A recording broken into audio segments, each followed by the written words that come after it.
Chapter 618. Li Longji's plan was to first send troops over to launch a surprise attack and then burn a portion of the grain that was about to be harvested in autumn. Tubo requested peace every year and attacked the borders every year. When they requested peace, they actually used the attitude of a victorious country.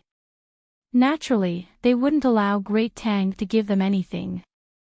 Taking advantage of the fact that the Zhang family was able to popularize the seeds in Great Tang and had the method of hatching chicks and thermometers, they would be able to produce a lot of grain next year. This autumn, when Tubo retaliated and attacked, Great Tang would have finished harvesting the grain in many places. They wouldn't have to worry about not having enough grain to fight a war. Using the method of fighting a big war to make the people of Great Tang work hard to support the borders. The method of support was to learn how to plant seeds and use war to stimulate that thing called domestic demand and promote the development of productivity. Li Longji learned this from Baigo's letter. He felt that if it was successful, it could also be used to train the soldiers. After 2 years, when Great Tang had more grain, poultry, and livestock, they could use it to expand their territory. However, he didn't expect that the usually smart and capable Guo would make such an idiotic mistake. Yes, he was an idiot. If he made a mistake, he should just die there. He even implicated Xiao Bao and Cuckoo. Xiao Bao and Cuckoo were the personal disciples of the 2 experts of the Zhang family who didn't show themselves. It was said that the 2 little fellows were able to pass the imperial examination. How capable were they? If the experts weren't willing to show themselves, then so be it. Wouldn't it be fine if the 2 little fellows learned their skills? The 2 little fellows couldn't possibly hide and not show themselves, right?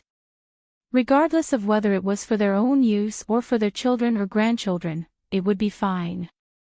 Now that the 2 little fellows had come out of seclusion and brought more than 300 people who could fight, would they be able to come back alive? If they were really unlucky, where could they find 2 such people? Who knew how long the experts of the Zhang family could live? More importantly, the 4 children of the Zhang family were indeed stronger than ordinary people, but they were far inferior to Xiao Bao and Cuckoo. The more Li Longji thought about it, the more fearful and angry he became. He had even told the Zhang family to visit Xiao Bao and Cuckoo when they returned to the capital after finishing their business in Idyll. Now that their lives were at stake, if it was possible, he really wanted to bite Guo to death. Let the 2 children bear the consequences of their own actions. Of course, Li Longji didn't want to talk about it, nor did he want to think about the fact that he had sent out a decree to give Zhang Zhong credit. He could only hope that Xiao Bao and Cuckoo, the 2 future talents, would return safely. When the time came, he would immediately send out a decree to ask Zhang Zhong to take good care of the 2 children and not let them run around. If something happened, would Zhang Zhong be able to take responsibility? Xiao Bao and Cuckoo weren't his own children. How could he wait for them to grow up and do more things like experts? Li Shi, go and call Song Jing, Zhang Shuo, Zhang Jiuling, and the others who can discuss this matter. Let's see if there's anything we can do. Li Longji wasn't in the mood to let the concubines dance to liven things up. He had Gao Li-shi call for people to discuss this matter. Gao Li-shi hurriedly left. He was worried about Xiao Bao and Cuckoo. He was also preparing to find an opportunity to recognize a godson, or daughter-in-law. In any case, he just wanted to recognize a relative. He also wanted to take some time to enjoy the 2 children's cooking and take them for a stroll in the imperial gardens. Guo Tu didn't know that he had already been hated by someone, and it was a very powerful person. He continued to analyze what the logistics camp wanted to do with the general who was also under house arrest. This is too much. This is too much. They arrested us and didn't even tell us their purpose. Everyone, think about it. If we really escape, we won't be able to answer correctly if someone asks. Also, is this food for humans? Guo complained as he ate the wild vegetable soup that didn't have any meat. If he didn't make such a big mistake this time and put the army in danger, he might continue to praise the logistics camp. However, it seemed that his psychological quality was not high enough. After encountering a setback, not only did he become absent-minded, but he also tried to push the blame from himself to others. The bad side of human nature was undoubtedly revealed, especially when he was under house arrest and did not know the purpose of the logistics camp. In fact, he really wanted to participate. Even if he could say a few words occasionally, it would be good to remind them. However, they didn't give him the chance at all. Facing the fear of the unknown, he finally exploded. The other generals didn't say anything and didn't complain about the food. In the current situation, it was very good to have stuttering food. Usually, when fighting for power, it was not as simple as house arrest. It was very normal to kill a few people. Even if they killed all of them, they could find an excuse. With the help of the former Prime Minister and the former Minister of Revenue, they couldn't do anything to the two kids. Seeing that his words didn't get the support of the others, Guo hurriedly ate the wild vegetable and stared back and forth at the generals. Lu Jun finally couldn't stand being stared at like this. He sighed and said, "General, I think it's really possible to successfully escape back. Since the people who followed us couldn't understand, how could the Tubo people guess the intentions of the army? It looks like they are going to make a big move." As if to support Lu Jun's words, early the next morning, Wang Wan's new order was passed down. 10 battalions were to be close to the mountain. All the food that they collected was to be given to the 10 battalions. The remaining 2 battalions and the few hundred people who came back later were to continue forward. After 3 days, they would descend the mountain and be met by people there. Along the way, they were to reduce the number of stoves. Every 3 hours, they would burn the stoves. From 70,000 to 60,000, then to 50,000. After 2 days, the number of stoves would be back to 2,000. When they reached the front and descend the mountain, they would listen to the instructions of the people there. Another point was that when the 10 battalions continued to ascend the mountain, they would use flammable objects to create a thick smoke to obstruct the Tubo people's pursuit and erase their traces. After the order was passed down, Wang Wan and Zhang Xiaobao led the 10 battalions and set off. Guo and the others continued to lead the 10 battalions. Otherwise, if the 2 battalions were to be handed over, it would be easy for them to take back their authority. You all don't want to live anymore. Do you know how cold it is on the mountain? All of the food added up is only enough for 2 days. You all killed 10,000 people just like that. I want to see the person in charge, I want to see the person. When Guo was being watched climbing up the mountain, he knew that they were preparing to ascend the mountain. He kept shouting and shouting. According to what he had learned, he had already come to a conclusion about the future of the group. The face of the bodyguard who was watching them darkened. He kicked Guo from behind and said, "Behave yourself. What are you shouting for? If you shout again, I will chop you up. Let's see how many people are willing to offend Royal Prince Tang and for a failed general." Royal Prince Tang and Royal Prince Li. What does he have to do with you? Guo asked in surprise. He didn't dare to call Li Sun by his name. I am the personal bodyguard of His Royal Highness. His Royal Highness is a guest in Idyll and calls young Master Xiaobao his younger brother. What do you think it is related to him? Li Sun's bodyguard replied in dissatisfaction. Guo didn't say anything, and so did the other officers. Only now did they realize how big of a backer the 2 kids had. They were all killed, but when they went back, they could just find an excuse, and no one would cry out for them. After a long while, Guo whispered to the bodyguard, "Xiaobao and the others are wrong. Aren't you afraid that, can they be more wrong than you?" "Shut up." The guards did not show him any respect at all. They knew the little young master and the little lady's abilities very well. They had seen it when they were in Luzhou. Then, they went to Shu province and then to Peng province. They learned from the two of them along the way. There were many tactical ideas that they had never thought of before they met the young master and the young lady. They were very good at analyzing human nature and terrain in various situations. However, they were not done yet. It seemed like there was more to come. Would such people make an unwise decision? After Zhang Xiaobao and Wang Wan led 10 battalions up the mountain with more than 10,000 men, the 2 battalions below started to light the fire. Thick smoke drifted with the wind. It was only because of the wind today that Wang Wan made the decision. Otherwise, they would have to continue waiting. After the smoke was released, the 2 battalions cleaned up all the traces as much as possible. Then, they started to rush forward. 3 days later, they would go down the mountain and see if there were any reinforcements.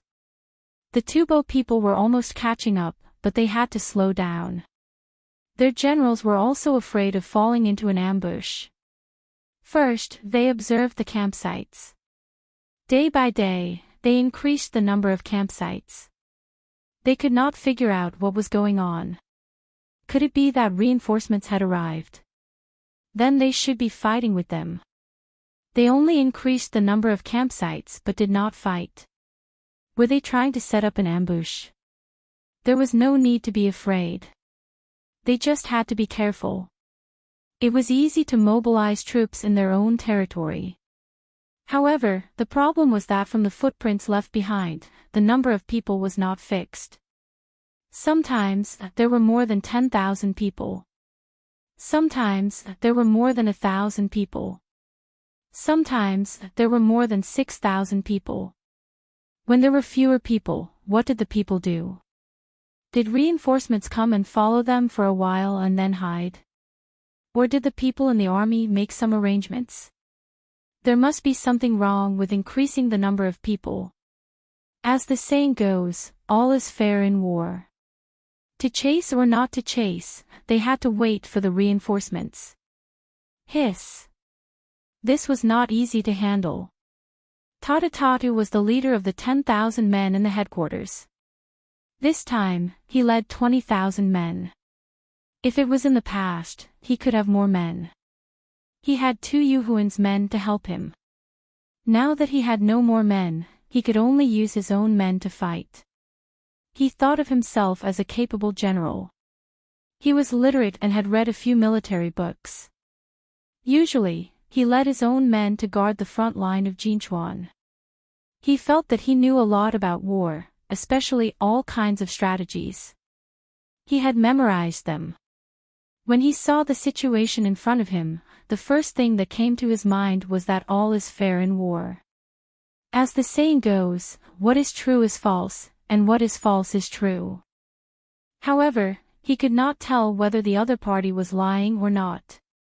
If they wanted to lure the enemy by reducing the number of campsites, they should not have set up so many campsites. If they wanted to increase the number of campsites to scare the enemy, they should not have left behind footprints. From the footprints, there were at least 10,000 people. Sometimes, there were even fewer. Increasing the number of campsites when there were fewer people? Did they think that he could not tell, or were they doing it on purpose? This was troublesome. According to the scouts in Pingzhou, the general who came this time was a person called Guo Tuesday. He had never heard of this name before. Could he be a wise general of Tang? At this moment, there were only 5,000 people chasing in front of the headquarters. Should they chase quickly or be careful and slow? Should they send out all the scouts to increase the distance, or should they just charge forward without thinking? Chapter 6:19. Tatatu was dumbfounded. He was really dumbfounded. He wanted to find the relevant information from the military books that he had read, but that was just a thought. In reality, there was nothing. To be able to use a strategy to such an extent, one must be a god. No, it was better to be safe. Otherwise, even if the Tang Empire only had 10,000 people, it would be easy for something to happen when they were starving. Yes, it was better to be safe. Now that there was no need to be afraid of them running away, what else could they do if they followed slowly? Thinking of this, Tatatu ordered the troops behind to speed up while he sent out a large number of scouts. This was the bolder battle strategy that he had come up with himself. When he had more troops than the enemy, he would not be fooled by them. As soon as the order was sent out, the scouts in front reported that they had found a large number of armors neatly placed and tied with branches. From the footprints, there were about 10 to 15,000 people. There were many leftover bones of wild beasts and small pits where wild herbs were dug up. Armors. And they were tied up. Placed neatly. What does this mean? For me. The bones of wild beasts and the pits where wild herbs were dug up. Are we going to starve to death? The number of people did not change. Is it still the same as before? Tatatu suddenly had doubts about the bolder battle strategy that he had just decided to use. He did not know if the enemy was trying to scare him so that they would move forward lightly or if they were trying to trick him so that they would have more time.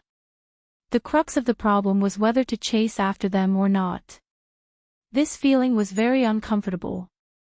To be safe, Tatatu suppressed the urge to chase after them quickly and waited for the people behind to catch up. At the very least, there had to be more people than the Tang soldiers who had left their footsteps behind. The troops slowed down. Tatatu, who was still feeling uneasy, could only comfort himself that this was the right decision. Half a day later, on the morning of the next day, a total of 16,000 people had gathered. The remaining 4,000 people were responsible for escorting the supplies. With 16,000 people under his command, along the way, he only caught more than 100 people who were originally in charge of escorting the provisions. They were all good slaves who could be exchanged for many things when they returned. However, he did not see the main force of the Tang army. Just as at once the smoke came out, the Tubo people started to feel uncomfortable. Not only did the smoke affect their eyes, but it also affected their breathing. They kept coughing and rubbing their eyes hard. Some even wanted to stick their heads into the ground to avoid the smoke. In the morning, the forest was already humid. In some places, the fog had yet to disperse. Once it was mixed with the smoke, the smell was extremely irresistible. Advance. Pick up the pace and rush over. Tatatu ordered with reddened eyes. He really wanted to run back. He was afraid that he would be chased by the smoke while he was running. The people chasing him must have been prepared. At least they could cover their faces with wet cloth. When his troops were almost unable to see clearly because of the smoke, not to mention 16,000 people, even 61,000 people would not be able to defeat 10,000 people. The only way was to rush over. Once they reached the other side, they would be fine.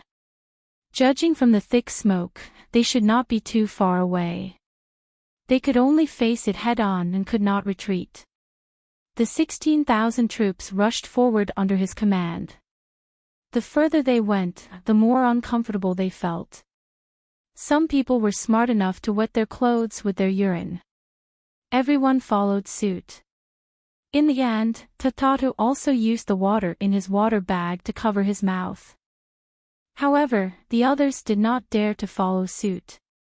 If they ran out of water, they would have to go up the mountain to melt the snow. This would delay the progress of the troops. After a fierce dash, Tatatu finally led his men to the other side of the mountain. They went around the mountain slightly and rushed to the other side of the smoke. The fire was still burning and the smoke was still coming out. The entire troop was in tears. Their eyes were swollen like peaches. A scout came to report again. They had found traces of the enemy. Judging from the temperature of the stove, the enemy had left less than 2 hours ago. They seemed to have left in a hurry. Go after them. Pay attention to the surroundings to avoid being ambushed, Tatatu ordered. General, the footprints in front seem to belong to 2,000 people. We can't find the traces of 10,000 people, the scout said worriedly. Go after them. Even if there are 1,000 people, we will still chase after them. Tui. The smoke is killing me. Tatatu was wary of the enemy's ambush while he ordered the troops to chase after them. He could see that the enemy was deliberately scaring him to increase the distance between them. The traces of 2,000 people were easy to explain. Along the way, they had wasted a lot of time. The Tang army had already run far away.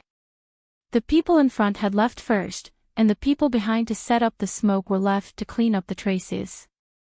It seemed that this was the situation they had seen before. They did not know how far the main force of the Tang army had run. If they did not chase after them, they would wait for the next rain. By then, there would be no traces left. They had been fooled. What was false was true, and what was true was false. It was useless here. The 16,000 people hurriedly chased after them. The 2,000 people in front were indeed tired. Fortunately, they had binoculars and could see the Tibetan troops in advance. They knew how to adjust their schedule.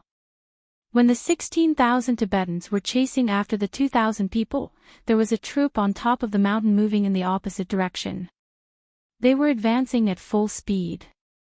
The 252 people who came later each had a leather bag of liquor in their backpacks. They were not Zhang Xiaobao who only needed to walk on the mountain. It was a standard equipment. Everyone took a small sip and held it in their mouths until they were numb from the spiciness. Then, they swallowed it slowly. Less than half of them were wearing winter clothes that were made not long ago. The thick smell of blood had not dissipated. It was not comfortable to wear it. It was hard and made rustling sounds when it rubbed against their bodies.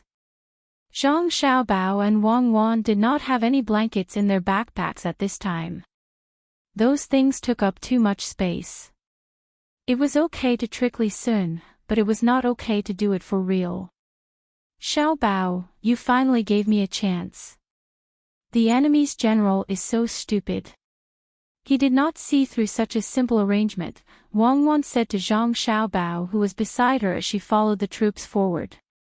Zhang Xiaobao did not know whether to nod or shake his head. Was the enemy stupid? He was not stupid, right? But he also did not expect that Wang Wan would make such an arrangement. Was this the tradition of the Red Army? Dashing around the enemy and dancing on the tip of the blade. There was only one feeling, excitement. Wang Wan could also guess what Zhang Xiaobao was thinking. She said, actually, I have no choice. If I was the one leading the troops from the beginning, I would not have done this. It is too dangerous. But a cornered dog will jump over the wall. When a person is cornered, what can they not do? Who said that our troops have to passively endure the enemy's attacks when we are on the mountain? This time, I have to take the initiative to attack and mobilize the Tibetan troops. Most importantly, our morale is very low now. We need a symbolic victory to boost our morale. There was no need for Wang Wan to explain further. Zhang Xiaobao already knew who would win the battle. They would attack the Tubo's supply team, or the team that was coming from the back and preparing to meet up with the front. In any case, they would just attack any team that had fewer people than them. With the use of advanced weapons, they would be able to catch the enemy off guard. Change your clothes. After running for a while, Wang Wan ordered the messenger.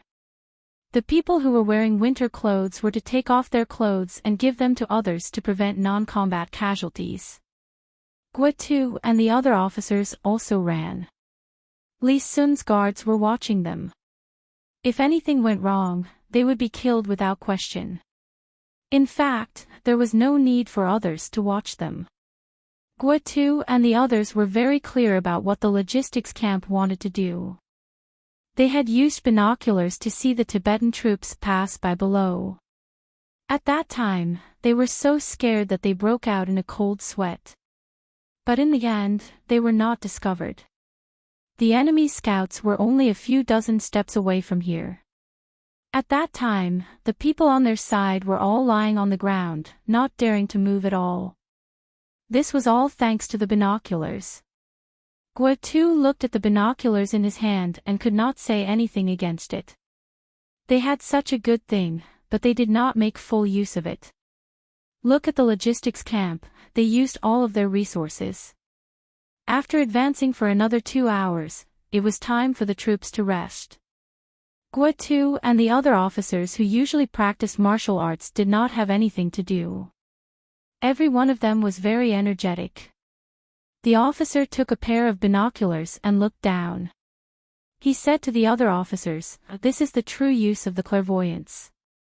We can see the enemy, but the enemy can't see us. We can react first. This is a good thing.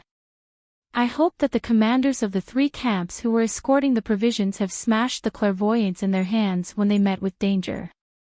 Otherwise, they would be condemned by history." The other officers nodded. Even Guo did not refute. The clairvoyance was really too important. At this time, a battalion commander opened his mouth and said, "The clairvoyance seems to have been made by Provincial Governor Zhang, who was specially sent to gather provisions for us. Since it was made by him, he naturally knew when to use it. What I am thinking about now is not the clairvoyance, but the people in charge of the logistics camp. Impressive, really too impressive. From the moment they took over the army, they had already started to plan. I put myself in the perspective of the Tibetans. If I were to lead the Tibetans in pursuit, what would my judgment be when I see the situation in front of us? The result would be that I would be stupid." Another battalion commander finished the sentence. When Guo heard this, he also fell into deep thought. He thought of himself as the Tibetans in pursuit. In the end, he realized that he was also unable to judge what the Tang army wanted to do. If it was him, he would not know whether or not to continue advancing. He really could not think of how the logistics camp could have such a commander. He could not help but speak out his thoughts. If the logistics camp had such a commander, why would the imperial court send us here? They directly let the logistics camp be in charge of the provisions and command. It is better than us coming all the way here. Perhaps we would have already attacked the Tibetans. Chapter 620. Snow and ice, hidden sharpness, close at hand, thousands of hidden soldiers, gritting their teeth to endure the cold. Take off their clothes, bare their chests, engage in close combat, bravely advance, unstoppable in their pursuit. Wang Wan did not expect that after the Tubo army went over, what followed was not the reserve soldiers who were there to reinforce the key points, but the grain escort team. If this was the case, she would be as stupid as Guo Tuesday. In fact, even Guo knew that he had to fight now. 10,000 people against 4,000 people, if he did not dare to fight, then there was no need for him to lead an army. After discovering the Tubo people escorting the grain ahead of time, Wang Wan immediately started to make arrangements. Everyone drank the last bit of wine, took off their clothes and put them under their bodies. They lay on their stomachs and waited for the 4,000 people to come over. The people who took off their clothes were Guotu's original men. The people from the logistics camp were still wearing their clothes. They could not take them off as they would be the vanguard later. From the time the scouts discovered the 4,000 Tubo people until the Tubo people came, they waited for a full hour. In just 1 hour, more than 10,000 people lay on their stomachs, gritting their teeth and enduring the cold, all for the sake of launching a surprise attack. Listen to my orders, the logistics camp will attack first. The crossbowmen will follow and suppress them immediately. When the sword-spear team charges, the crossbowmen will attack and push forward. If we win, we will have everything. Get ready. Wang Wan passed down the order one by one. She nervously took out her musket and tried to take a deep breath. This could be said to be the first real battle she commanded in this era. She could only succeed. Failure was not an option. The Tubo people who were escorting the provisions were also very careful along the way. They knew that the ones who were most vulnerable to attack were their own troops. Along the way, they looked around vigilantly as if there were enemies everywhere. There were even some people who would shoot arrows at places where people might be hiding every once in a while, as if they were beating the grass to scare the snake. When the 4,000 people were about to reach the ambush site, a few people in the team shot their arrows at the mountain. The others missed, but one arrow pierced into the shoulder of a Tang soldier. Puff! The soldier who was shot opened his mouth and bit his own arm. He opened his eyes wide and swallowed the scream that was about to come out. He let the arrow pierce into his body and did not make any extra movements. From Zhang Xiaobao's position, he could see the soldier. He secretly praised him and prepared to reward him when this matter was over. At this time, Guotu also held a saber. He knew that he had no chance to command, so he had to fight. No matter what, he had to kill a few people to absolve himself of the blame. Even if he died in battle, he had to fight. The Tubo archers' ears were not at the level where they could hear what the arrow hit from dozens of steps away. After they finished their routine shooting, they no longer paid attention to that area and followed the group to continue forward. Kill! Seeing that the enemy had already arrived at the preset location, Wang Wan pulled the trigger, and the flint ignited. With a shout, she fired a shot at the enemy below. With the sound of the command, countless disposable rocket launchers with long trails of smoke flew down from the mountain and exploded in the crowd. Amidst the rumbling sounds, bows and crossbows were fired at the same time, catching the people who had been vigilant. Kill! The people with sabers and spears rushed over under the leadership of the logistics camp. The Tubo people who were frightened by the explosion quickly divided into groups and wanted to organize people to face the enemy. The people from the logistics camp were the first to come into contact with the enemy. When they were 20 steps away, they took out their guns and shot randomly. The Tubo people who wanted to face the enemy immediately fell. When they were 10 steps away, another group of people was killed.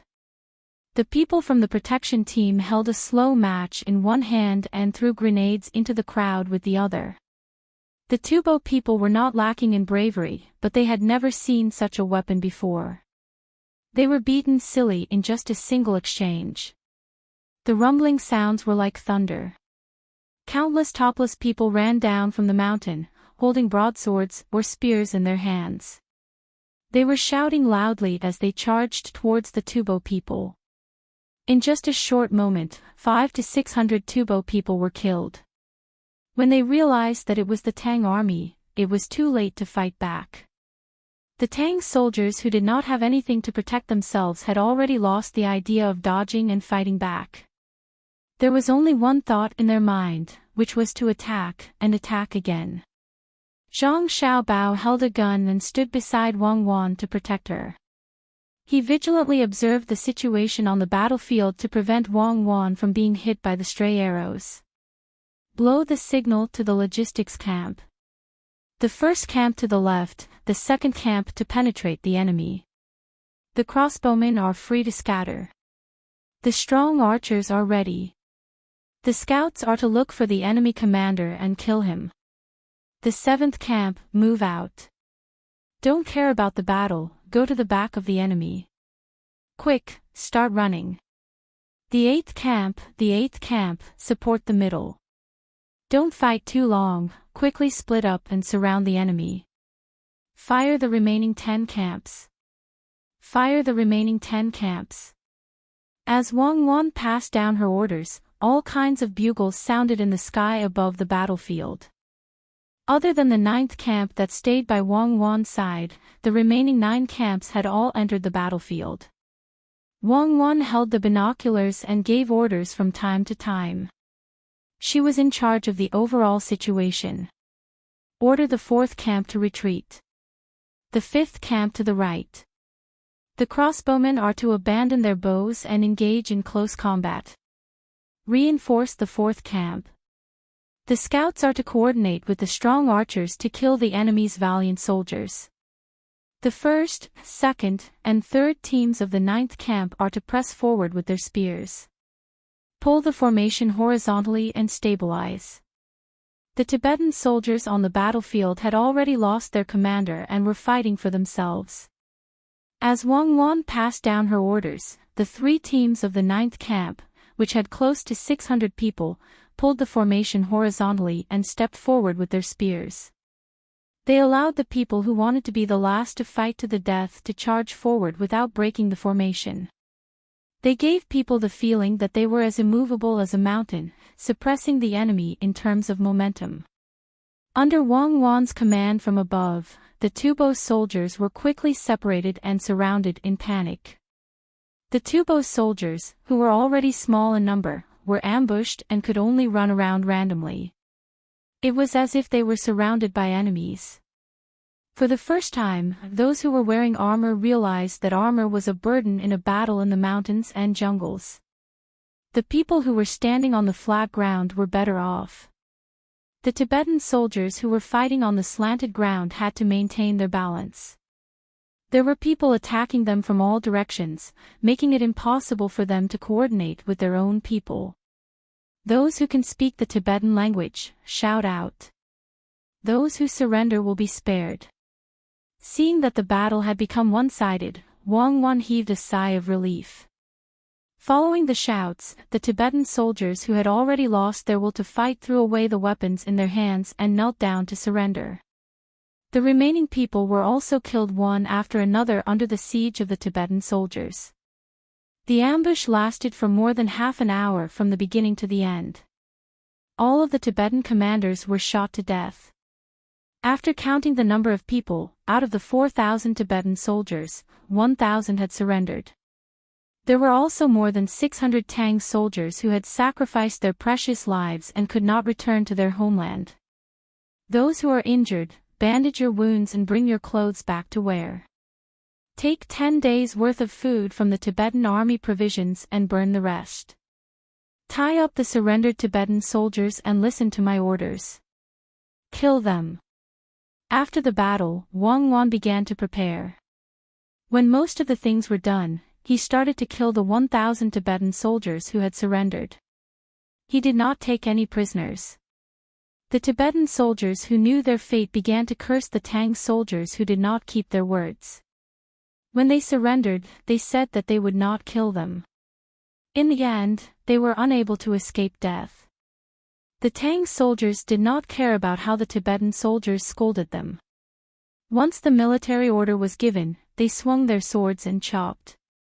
They allowed the enemy's blood to spray on their bodies as they felt warm. Remember the names of the soldiers who died in the battle and retreat with me. It was impossible for Wang Wan to take the prisoners, let alone the corpses of the dead soldiers. He could only leave them on the mountain and become food for the wild beasts or the target of the Tibetan soldiers to vent their anger on. The soldiers in the army that had less than 10,000 people put on their clothes and took 10 days' worth of food before disappearing into the mountain. They only left behind a ground full of blood and corpses, as well as thick smoke from the burning of the provisions. The soldiers who were tired from winning the battle retreated at lightning speed. They were willing to obey Wang Wan's orders from the bottom of their hearts. Whoever could lead them to victory would be able to gain their respect. Guo and the other officers were also watched as they moved with the army. They were quite lucky as none of them died. They even killed quite a number of Tibetan soldiers. This might have something to do with their usual practice of martial arts. Guo might have made a mistake in his previous command, but his fighting skills were not weak. He alone killed 6 Tibetan soldiers. His sword was broken and his body was covered in blood. He did not know who stabbed him on the right side of his chest. The tip of the spear went in by more than an inch. He casually bandaged the wound and did not complain even when the blood soaked the bandage. He was very quiet as he moved with the army. Occasionally, he would look at Zhang Xiaobao and Wang Wan with a different gaze. Some of the officers finally knew that the real commander of the logistics camp was the little girl, Wang Wan. All the orders came from her mouth. The evaluation they gave her in their hearts was that she was ruthless, decisive, and flawless in her command. Her grasp of the situation on the battlefield had reached an unbelievable level. When the battle was at its most chaotic, she was actually able to command the troops in groups. Each group in the reinforced camp had close to 200 people, and each group had 4 groups. In other words, this little girl was able to command a small group of 50 people to attack, defend, divide, weave, cover, and surround. She was able to make countless soldiers in groups work together on the battlefield. The sound of horns, drums, and the constantly changing flags never stopped during the battle just now. When the officers were frightened by Wang Wan, they could not help but think, where did this little girl come from? Who taught her? To be able to command a group of 10,000 people to such a level, normal people would not even dare to think about it. Wang Wan did not feel any sense of accomplishment. What was the point of commanding troops in groups? Powerful people were able to command troops in groups. On the battlefield, the strength of every group would be unearthed. A group had close to 50 people, but a group only had a few people. Chapter 621. At this moment, Zhang Xiaobao was still feeling regretful. If only he could bring back the corpses of the soldiers and bring back the captives to work as slaves. There were more than 1,000 people. Whether it was farming, mining, or building roads, they would be a great help. Unfortunately, it was impossible to bring them back. Cuckoo, I've realized that our one-time-use rocket launchers aren't very useful. Other than scaring people, they can't kill many people. Especially when the nails inside are shot at people wearing armor, they are easily blocked. It's the same for the grenades. Some of them can only emit thick smoke. It's not like they're playing with flowers. The muskets aren't easy to use either. After firing a shot, there's no time to reload. All that fly out are iron balls. If they hit the enemy's face, it's fine. If they hit the enemy's body, they can still continue to fight. When they hit the armor, they make clanking sounds, just like a music box. Zhang Xiaobao began to make a post-battle summary. Due to the lack of technology, the use of firearms had been reduced by a lot. Wang Wan couldn't do anything about it, unless they could continue to improve it. However, she was still satisfied. She said, "It's actually very good to be able to scare people, especially when facing the enemy's cavalry. When they are frightened by the sound of the explosion, the horses can't take it. When we have cavalry, we can let the horses hear the sound of the explosion every day. After they get used to it, it'll be very useful when facing the enemy." While the two of them were discussing the use of the new weapons, Guo and the others also thought of the weapons used by the logistics camp at the beginning. The rumbling sounds were quite spectacular. There were also those small gadgets in their hands that could hit people's faces or people who weren't wearing armor. With a single sweep, it would cause a large number of injuries. Rich people are really different. Where did the Zhang family get such good things? Also, there's the sleeve arrows. Those who came face to face with them at the beginning didn't even have a chance to attack. They were shot down from afar. They didn't even have to wear leather armor. They were all shot through. Join Army said enviously. He thought that if every one of the 10,000 people was equipped with that kind of equipment, there would be no need to worry about death when facing 10,000 people. Even if there were casualties, it would be very, very small. They would be hit by throwing weapons and long-range weapons. The other generals also knew that the weapon was good, but they didn't have the money to equip it. No wonder they didn't agree when they wanted to take over their people. It was all because of money.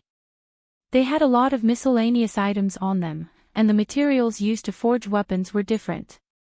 When someone's broadsword struck, it could cut through the other party's weapon. While Guo was also envious, he was thinking more about how Wang Wan's commanding skills came about. The little girl actually had such skills. No wonder she was sent here to help. It seemed that the military power couldn't be taken back before they went back. While he was thinking about this, Guo suddenly stopped and carefully looked at the surrounding scenery. He said to the general beside him, "What do you think they're going to do? From the looks of it, it looks like we are going down the mountain. But there are Tubo cavalry patrolling at the foot of the mountain.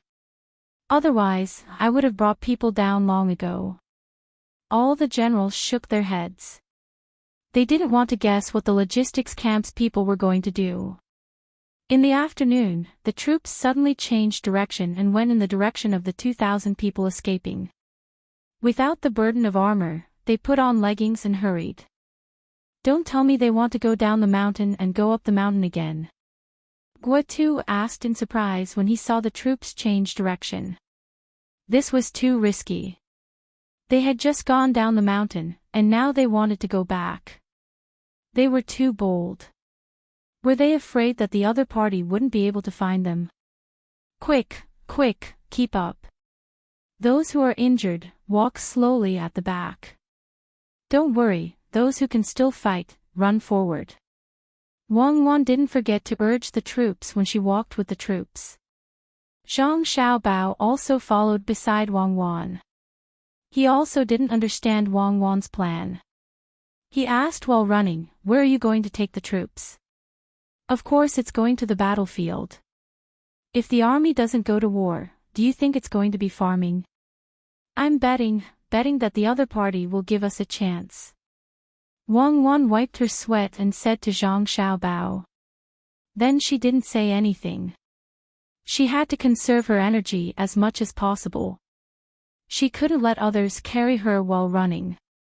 Zhang Xiaobao and Wang Wan's speed was not slower than the adults.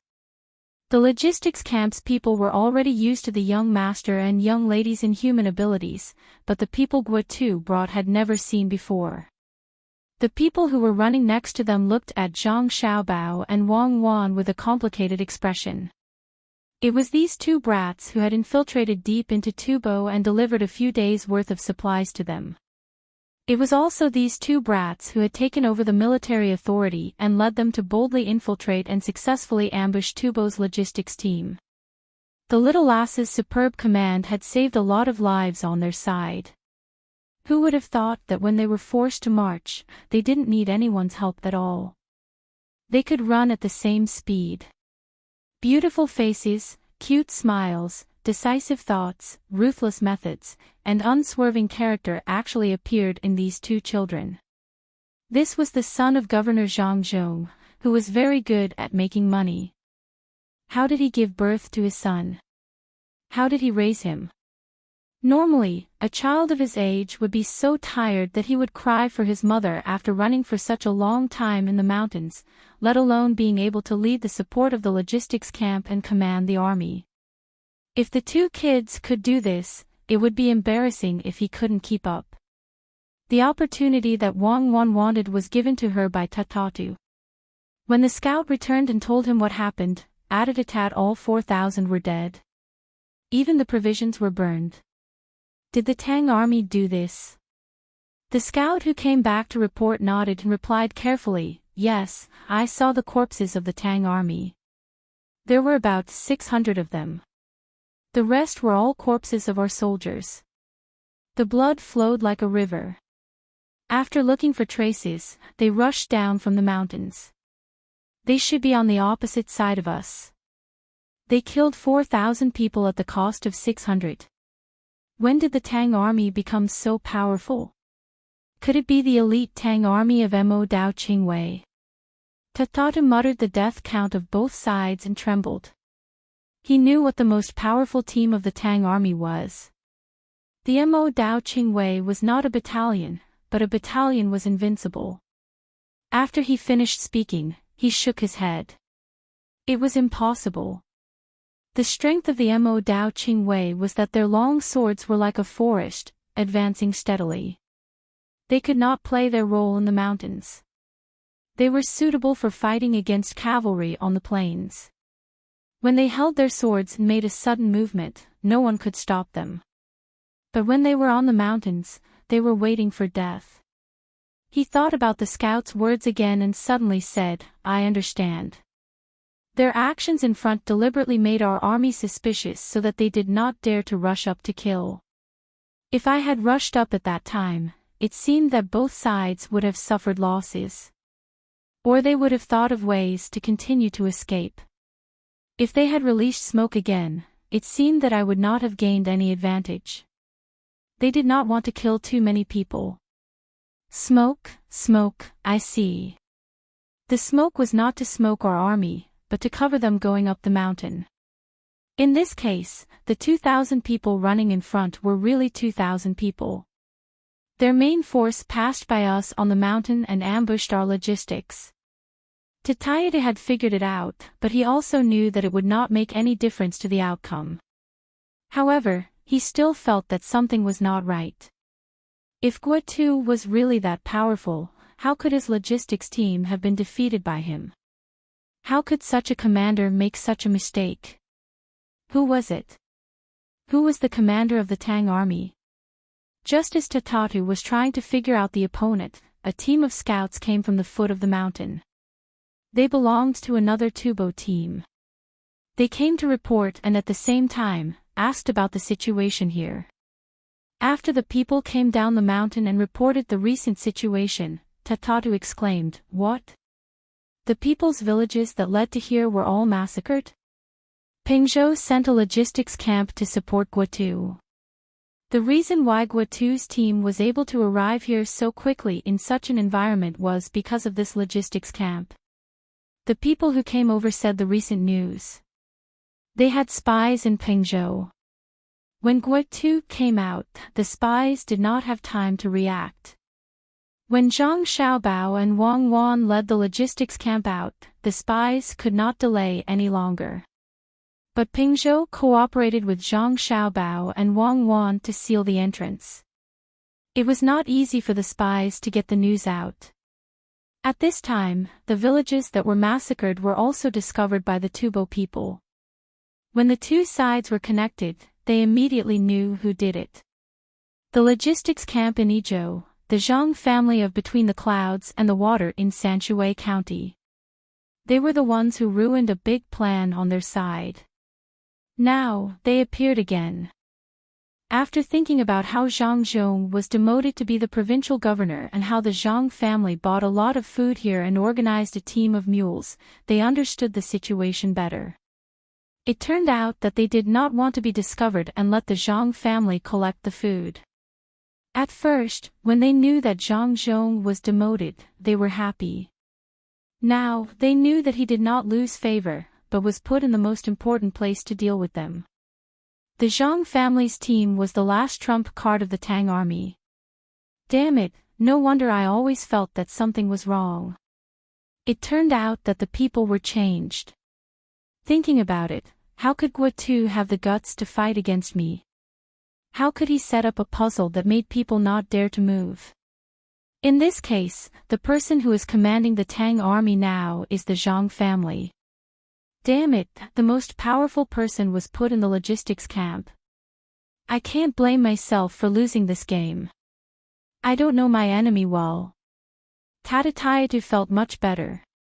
After all, losing to a person who couldn't even protect the provisions was two different things from losing to a person who had ruined the plan of Tufan. After explaining the situation here to the messenger, he asked the messenger to go back and tell the army at the foot of the mountain to cooperate with the search for the main force of the encirclement of the Tang army. At that he thought that he had lost this round because he had underestimated his opponent and didn't know that his opponent was going to drop.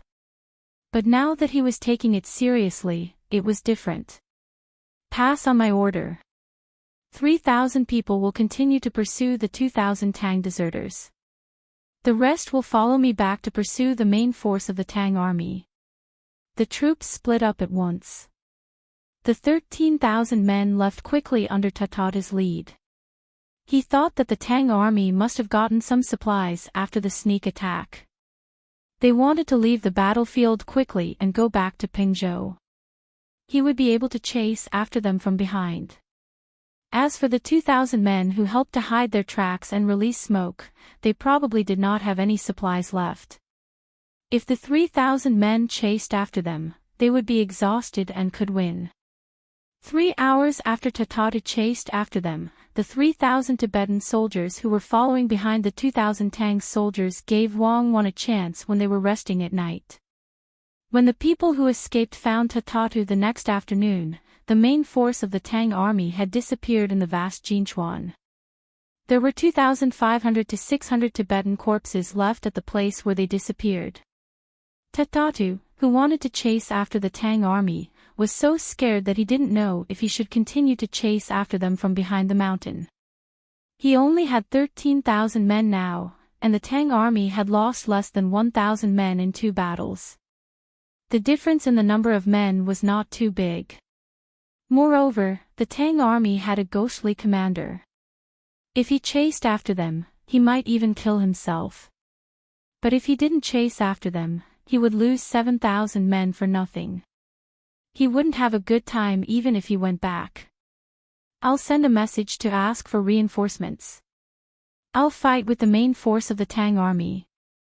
If I lose my men, I'll give the credit to the reinforcements. Tatatu finally made up his mind to fight with the main force of the Tang army. Even if his men were to be destroyed and only the reinforcements came from behind, it would be considered his contribution. That night, Tatatu's men waited for the reinforcements from the troops at the foot of the mountain.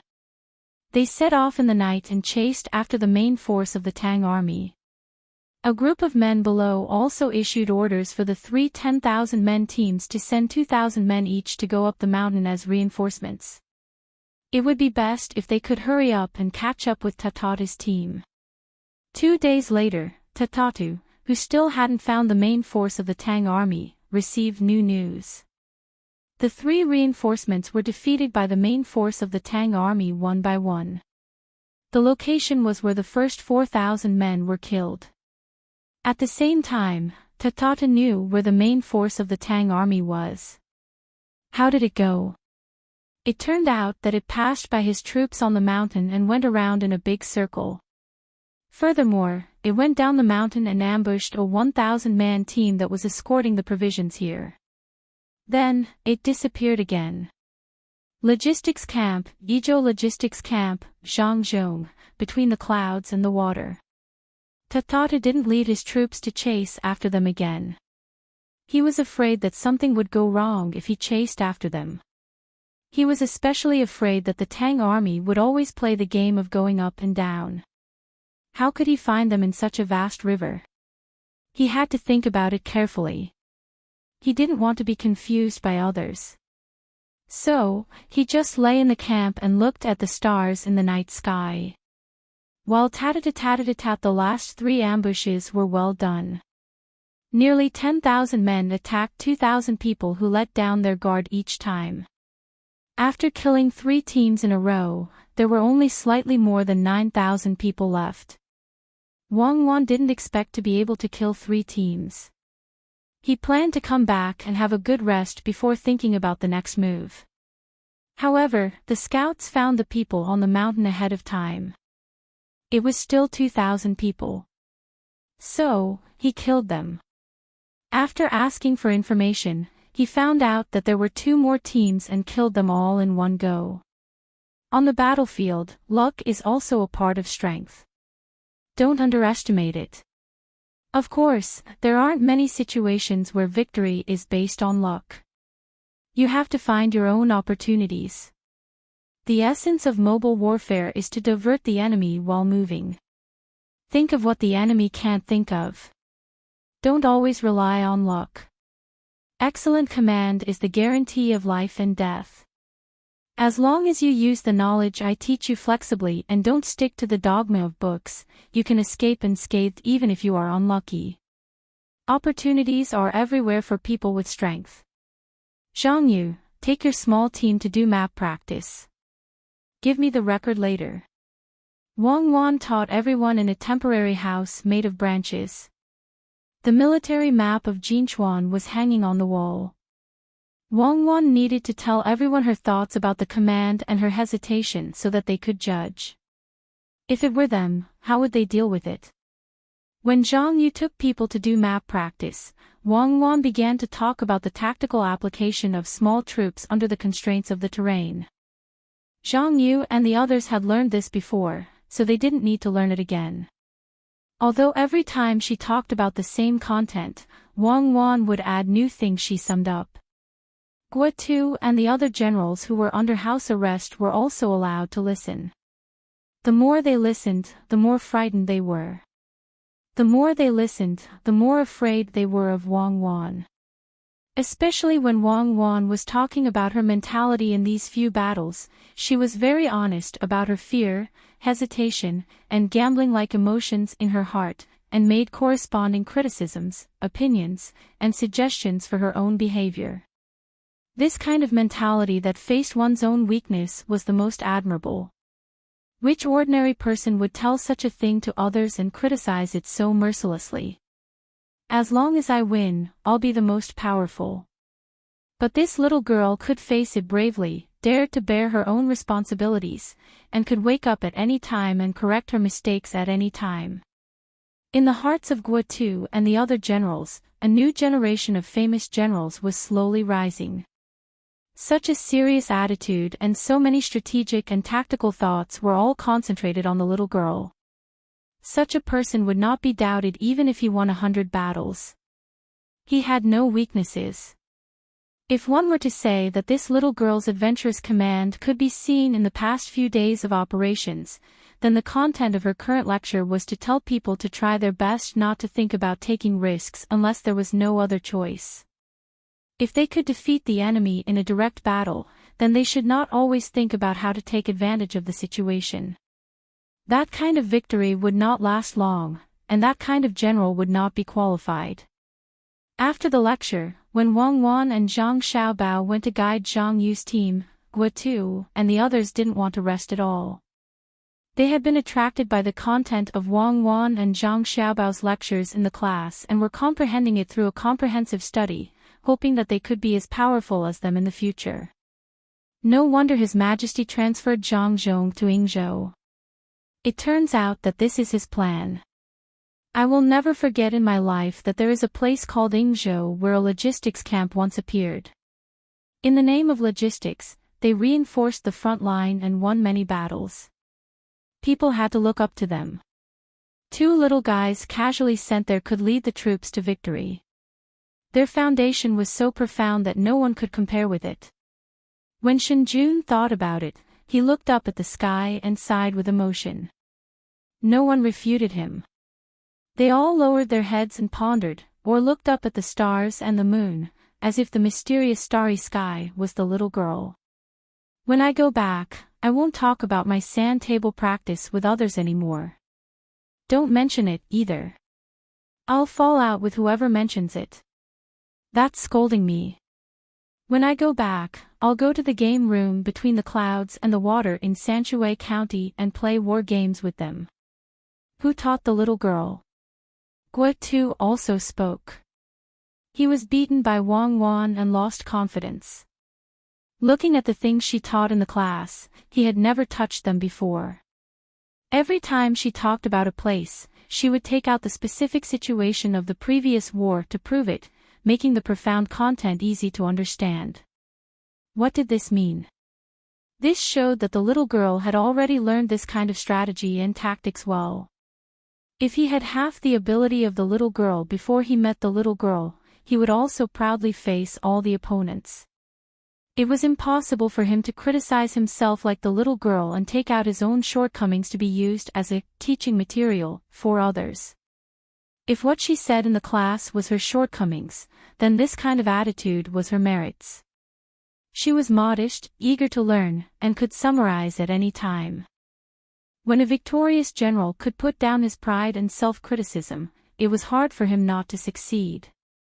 Shenjun said at this time, in fact, there is one more thing that is more important.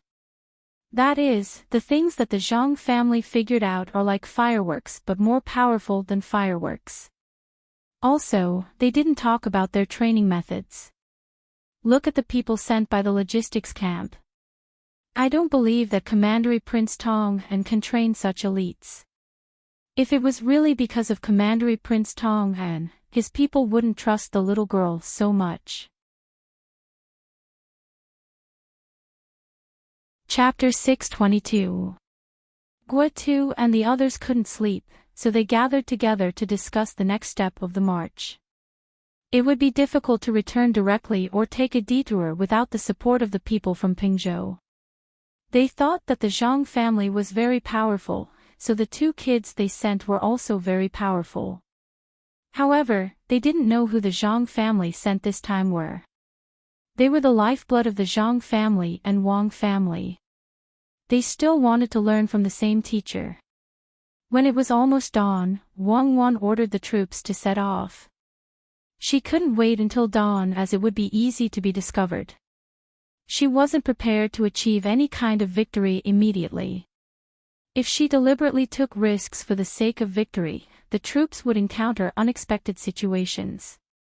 It was better to lower her mentality.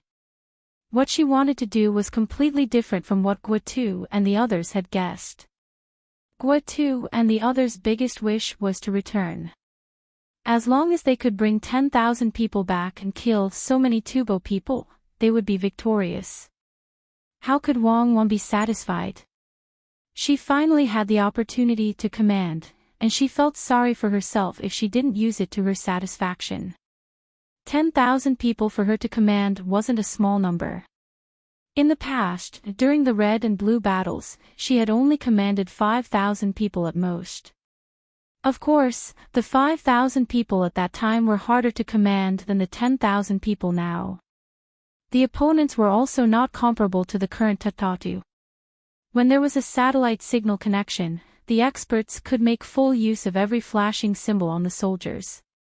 She could be one of the top few in her school, but when it came to a battle with a really powerful instructor, she was nothing. She didn't know what those people were thinking. Although she had always been praised as a genius, she knew that being a genius was useless. In a real battle, would the opponent send a 20-year-old opponent to you just because you were 20 years old? Now, she could finally combine the knowledge she learned in the past with the things she knew now.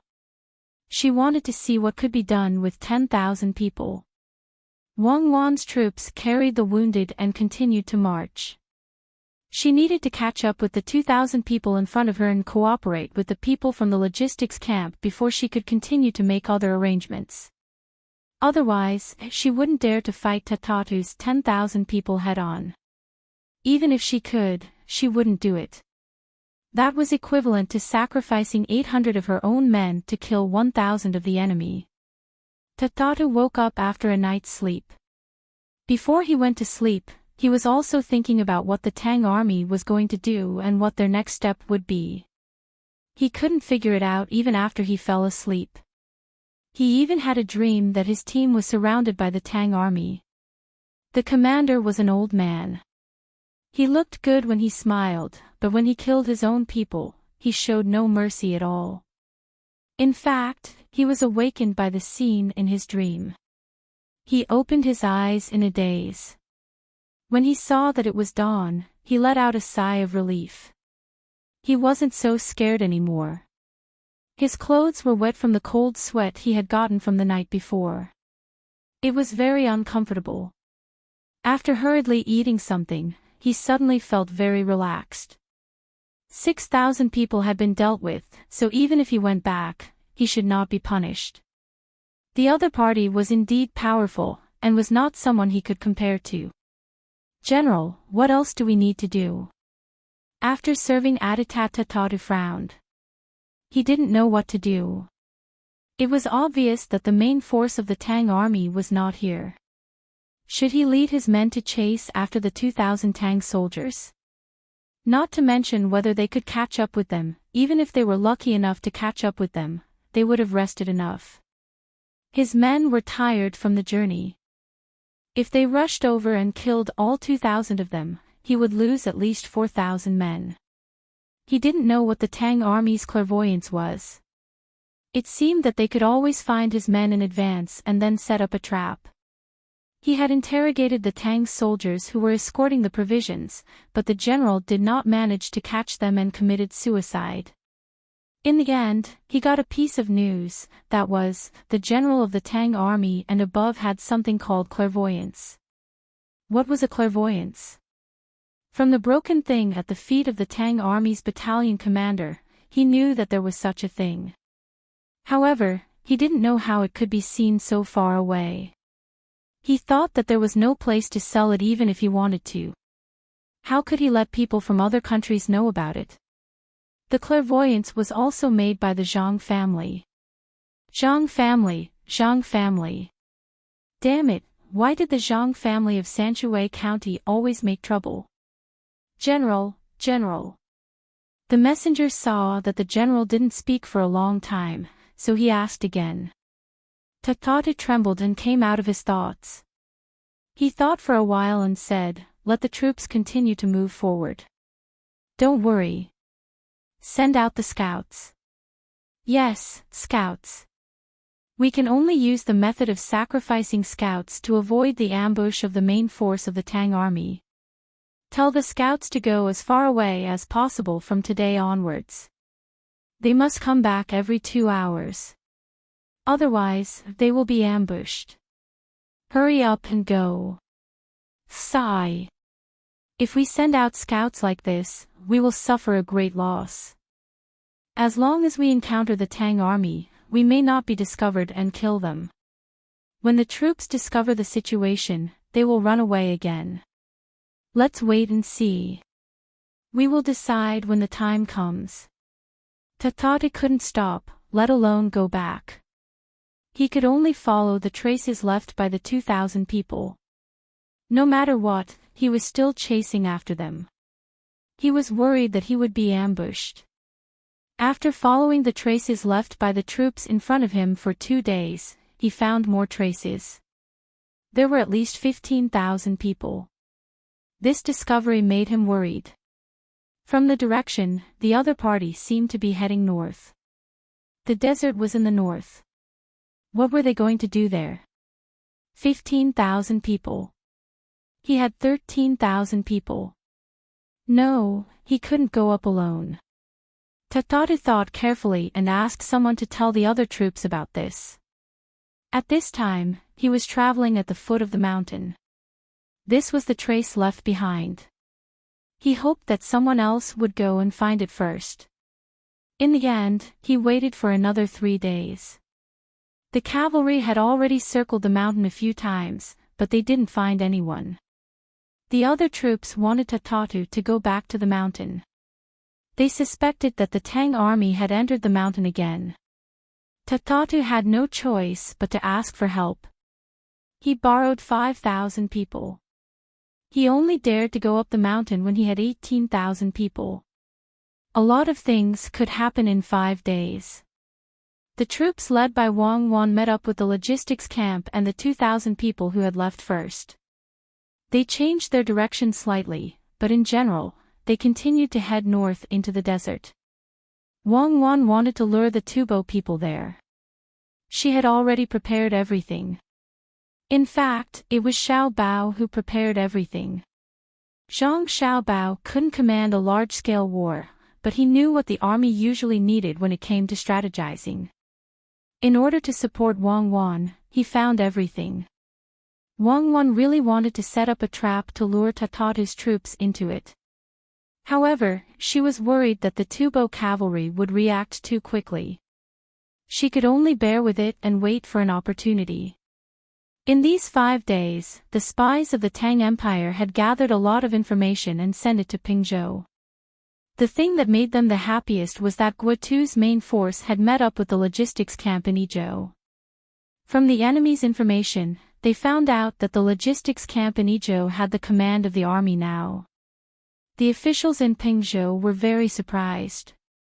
The information was written from the perspective of the Tubo people. It was about how the troops were arranged and how the troops were defeated one after another. The Tubo people were still guessing whether the Tang army had sent out a large number of troops to avoid the spies and come here. However, the officials in Pengzhou were very clear. A total of 16,000 people went out. How could they kill 13,000 Tubo people? This was done when the provisions of the vanguard troops were intercepted and the 3,000 people were captured, killed, and scattered. The officials in Pengzhou knew about this. The servants left behind by the Zhang family and the Wang family also quickly sent the news back to Idyll. Zhang Zhong had already achieved good results. With the cooperation of the people and the support of Old Man Pai and the others, as long as they stayed here for a few more months, they would be able to change Idyll. While he was happy, Zhang Zhong couldn't help but worry about his son and daughter-in-law. Swords and spears had no eyes.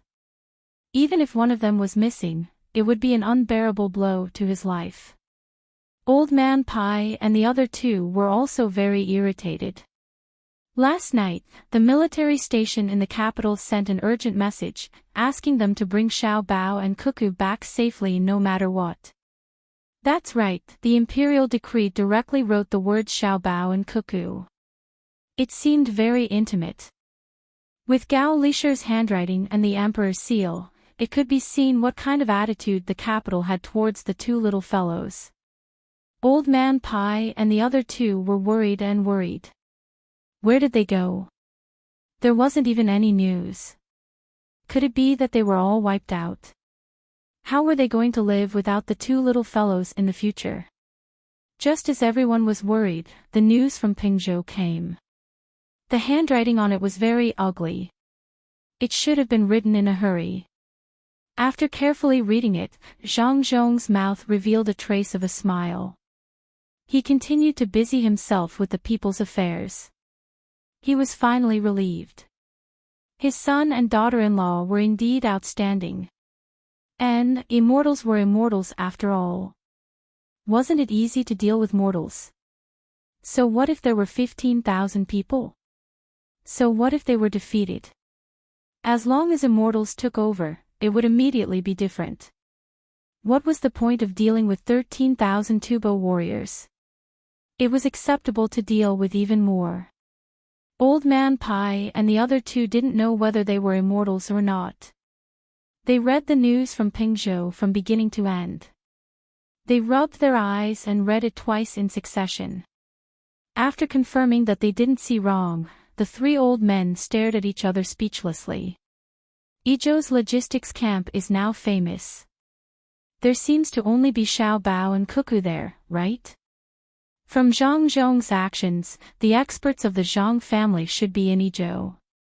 After all, the economic construction here is closely linked. Could it be that Xiao Bao and Cuckoo were the ones commanding the army in battle? Old Man Chang pinched himself. After confirming that he wasn't dreaming, he said to Old Man Pai and Old Man Yao. Old Man Pai nodded. The logistics camp rushed over to provide support. Then the Tang army's tactics changed. With the remnants of the army, they continuously launched sneak attacks and ambushes. They eliminated more than 13,000 Tubo warriors. How did they fight this battle? If it's really like this, then the ones commanding at the front are Xiao Bao and Cuckoo. Then we have to treat them differently. Could it be that the experts of the Zhang family even know how to fight this kind of battle? They taught these two children. Old Man Yao touched his slightly numb face due to excitement and said. Chapter 623. After the news of Tubo was stolen by the great Tang spies, it quickly spread throughout Jiannan province. The people of Pengzhou were the first to learn about it. They were all worried about the army in front of them, but they also hoped that the army could kill even more Tibetans. The logistics camp in Idyll instantly became famous, and the matters of Zhang Zhong's family were quickly dug up. From Zhangzhi Zhuangzi in Sanshui County to his promotion to the rank 3 provincial governor of Shuzhou, as well as his taking orders in the face of danger and enduring his demotion, these were all publicized by people with ulterior motives. Even though the Zhangzhong and Wang clans rarely publicly admitted that the businesses between the clouds and the water were their own, they were still branded as their families. Zhangzhong's reputation was unparalleled, and in the area between Pingzhou and Idyll, people further away still didn't know about it. Some people liked fame and were pleased with themselves, while others were afraid that fame would bring them trouble. The Zhangzhong and Wang clans were a perfect match. This time, Zhangzhong didn't need to ask his son and daughter-in-law to understand that they had to make good use of their reputation. They couldn't keep too low a profile, or else they would be letting down his son and daughter-in-law who were risking their lives on the front lines. He immediately used the reputation of the Zhangzhong and Wang clans to attract investment, spreading the idea of Idyll's natural environment and investment benefits to the surrounding provinces so that businessmen could participate. Of course, what he spread was only his intentions. As for the specific plan, he didn't. That kind of plan wasn't something that an ordinary person could come up with. He had formed a team with the remaining members of the Zhangzhong and Wang clans, and he could come up with a plan that no one else in the Great Tang could compare to. However, compared to his son, who did nothing, he was far inferior. Many of the businessmen who received the news were tempted. There was no need to doubt how good the Zhangzhong and Wang clans were at making money. The businessmen who had cooperated with the Zhangzhong and Wang clans in the past had all made a lot of money, at least more than if they had done it alone. What's more, Zhangzhong was now asking for help in Wing Prefecture out of goodwill. If he went over to help this time, with the strength of Zhangzhong's family that could do both business and war, he would be able to benefit from it in the future. Just like that, Zhangzhong used the reputation he had gained to develop the local economy. He was even willing to share a few ways to make money with others. Originally, it was for his own family. At that time, there was no such opportunity. This kind of righteous action of Zhangzhong was immediately analyzed by smart people and spread to the ears of the common people. Because Zhangzhong always did things in the name of the imperial court, the common people first thought that the emperor knew how to make good use of people, sending such a great talent to Jianan Road. Then, they praised Zhangzhong. This was how it was in the era of imperial power. After the excitement of the old man Pai and the other two, they also tied the news to the legs of a messenger pigeon and sent it to the capital, telling the capital not to worry anymore. The two children were very powerful and seemed to have grasped the essence of the expert's skills. They led a group of defeated soldiers and took a stroll in the mountains and killed 13,000 Tubo soldiers. As for when he would return, he did not know. He would wait for the Tubo to conclude the news before deciding. It was also impossible for them to send reinforcements.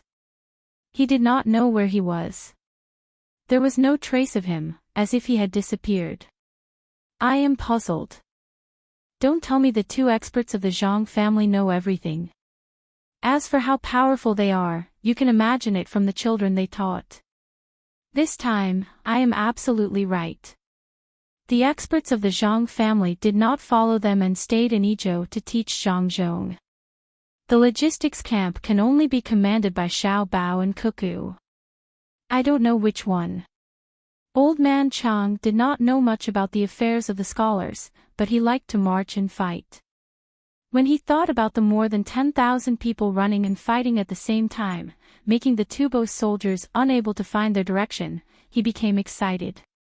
He said this to Old Man Pai and Old Man Yao. Old Man Pai was still worried. He was afraid that the two little fellows were not good enough and won 2 battles by luck. They really thought that they were the best in the world and led a team to attack Jinchuan City. They would be surrounded by the Tubo cavalry unless they grew wings and flew back. I hope that they will come back immediately. It is already a great achievement. If they bring people back safely, it will not weaken the reputation of the Tang Empire. The emperor will also be completely relieved. The emperor has a good idea. The experts of the Zhang family cannot force Xiaobao and Cuckoo. We will wait for Xiaobao and Cuckoo to learn the skills and grow up to serve the country. Maybe the emperor did not expect that before they grow up, they have already started to make military achievements. It will not be easy to arrange them in the future. Xiaobao will definitely be the top scholar. If he is the commander of the battle, will he be the top scholar or the top scholar? If Cuckoo is the commander of the battle, one of them will be the top scholar and the other will be the top scholar. Should we arrange them together or separate them? What's more, Xiaobao's martial arts and Cuckoo's literary skills are not bad. The most suitable place for the two of them to go is the border. Some people are involved in the local economic construction and people's livelihood, and some people are trained to resist foreign enemies. Especially the Zhang family, they can have a good relationship with the people in the mountains. Well, think about it first. It is still early. The two of them may not have learned all of the expert skills. No matter how old they are, they have to wait until they are 15 or 16 years old. Old Man Yao meant that if the two little fellows came back and were targeted by others and arranged to be officials with real power, he had to stop them. At least he had to wait until they learned all of the expert skills. According to normal thinking, the expert was not young anymore. Maybe he would die one day. How could they not seize the time to learn? Old Man Pai also had the same idea. He agreed and said, yes. After they come back, no matter how others recommend them, Xiaobao and Cuckoo must not be officials with real power. It is better to give them low-ranking officials and noble titles. I have to work hard to live for a few more years and see their achievements with my own eyes. I'll eat the medicinal food. When Old Man Chang heard Old Man Pai say to live for a few more years, he remembered that he still had something to eat. He asked someone to get it and said, I don't care about official positions. I just want to see the scene of the two little fellows killing thousands of people with a wave of their hands. Kill more Tubo people. Let them invade the border every year. Well, yes, where the sword points. When others were busy with their own things, Li Sun could not stay still. After he arrived in Idyll, he was restricted a lot. He was not allowed to climb mountains, eat greasy food, or do strenuous exercise. He could only exercise a little every day. He was also not allowed to drink too much. He was not allowed to go out in foggy weather. With all these restrictions and the danshan pill he ate every day, he really did not fall ill. He was grateful for the Zhang family's kindness, but he did not want to continue like this. When Xiaobao and Cuckoo were not on the battlefield, he could still find them to play. Now, he just had to accompany the group of children to play games and sing songs. The children were smart, but it was not as comfortable as being with Xiaobao. Since Xiaobao and Cuckoo could go to the battlefield, he was not bad when he was not sick. He did not have too many illnesses, just 2. Naturally, he could also go to the front to command the army and fight together. After all, he was a commandery prince.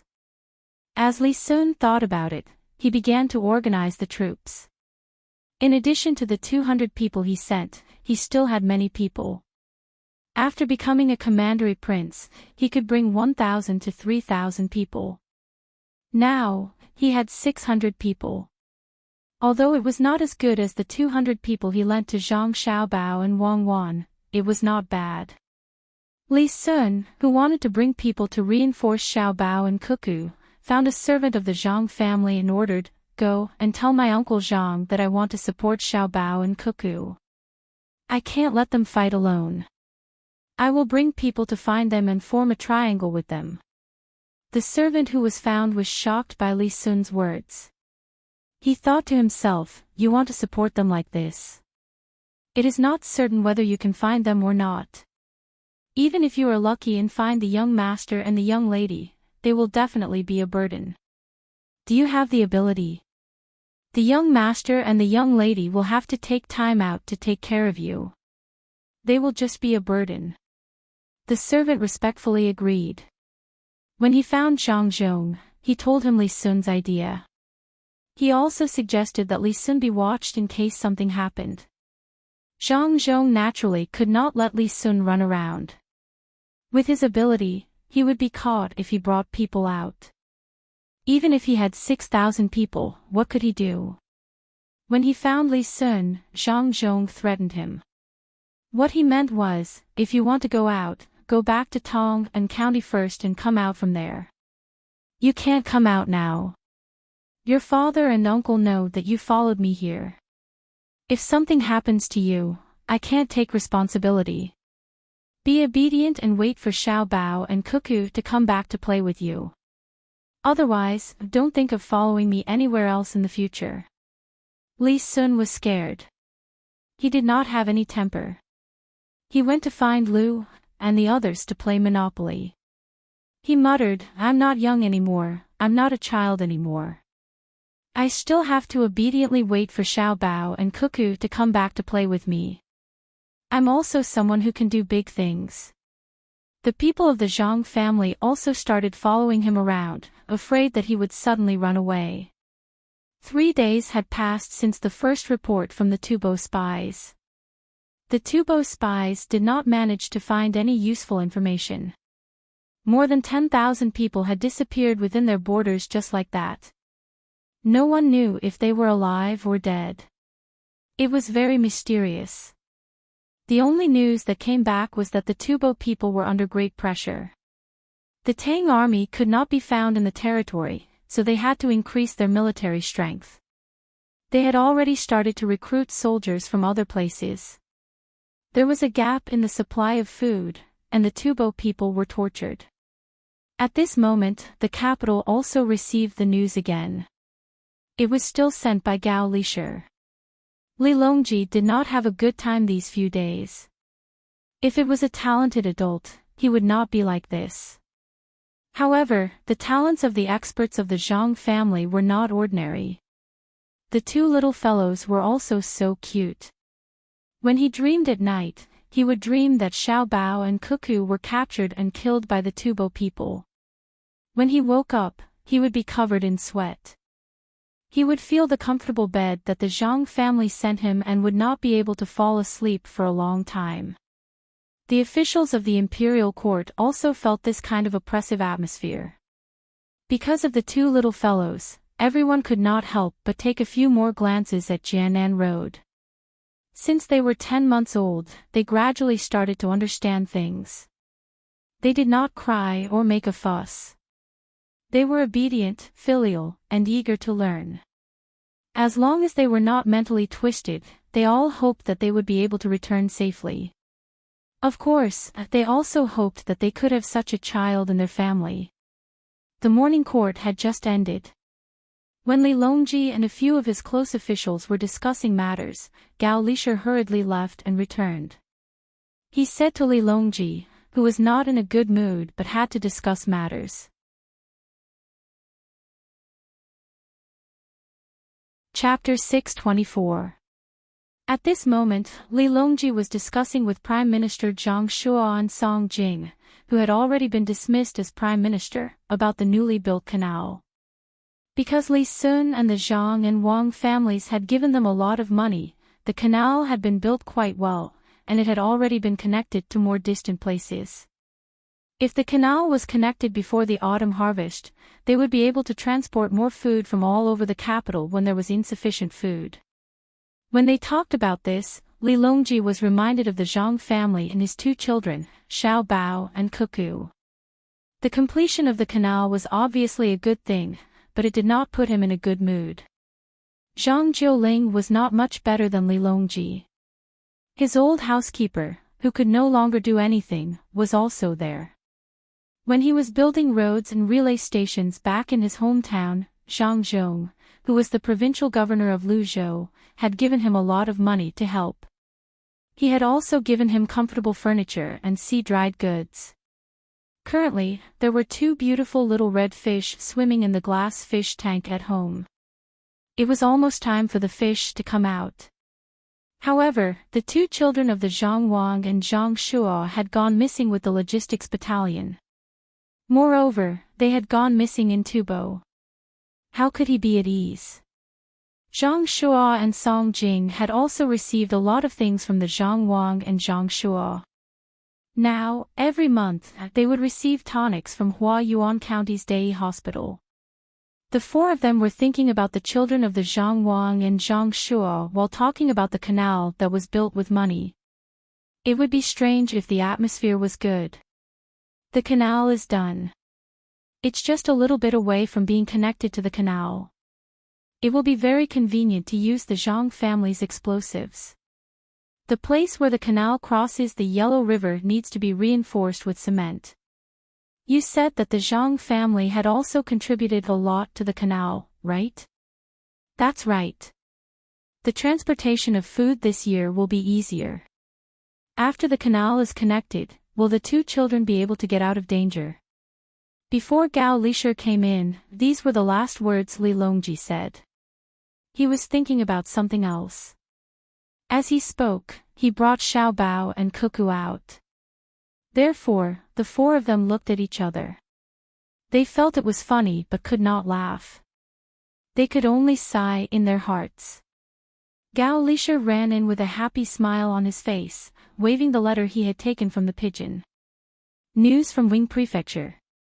What happened to Xiao Bao and Cuckoo? When Li Longji heard that it was about Xiao Bao and Cuckoo, he threw the matter of the canal aside.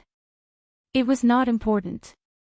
With the Zhang family and the Wang family around, they could fix it if they wanted to.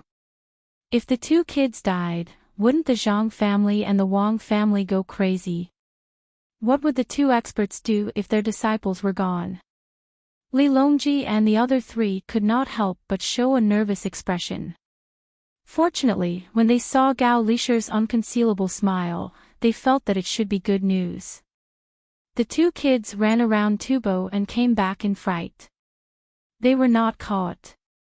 Gao Lisher did not dare to hesitate. Lightly coughing, he recited, "Reporting to Your Excellency, we received news from Tubo that Xiao Bao Huanhuan personally led the logistics battalion to provide emergency assistance and successfully converged with them. Leading the remaining 12,000 soldiers, they fought in the boundless Jinchuan, breaking 4,000 men of Tata Datu's logistics battalion, completely annihilating them, breaking 3,000 men of Tata Datu's vanguard battalion, breaking 2,000 men of each of Tubo's 3 divisions, seizing and burning their provisions and supplies. After that, leading the main force of the Tang army, they disappeared into the Dechuan." Gao Lisher had tried his best to control his body, but he still could not help but tremble. Even his voice was trembling. Li Longji and the other three froze like they were carved out of wood. They only recovered after a few breaths. Li Longji pursed his lips and did not make a sound. He clenched his fists tightly and his chest rose and fell. It was obvious that he was trying his best to suppress the excitement in his heart. Zhang Shuo and the other two's faces were also flushed. They could not find their usual composure. Zhang Jiuling was the first to speak. "Congratulations to Your Majesty. Xiao Bao and Cuckoo have obtained the true teachings of the expert. They are invincible when fighting outside the country." With one person speaking, the other three almost simultaneously let out a sigh of relief. So Xiao Bao and Cuckoo are fine for the time being. Good, it should be the two of them commanding the army. Guotu does not have that ability yet. When Xiao Bao and Cuckoo grow up, we will have no worries. These two kids are really capable. Let's put aside the matter of the canal for now and talk about it. Yes, talk about it. Li Longji was happy.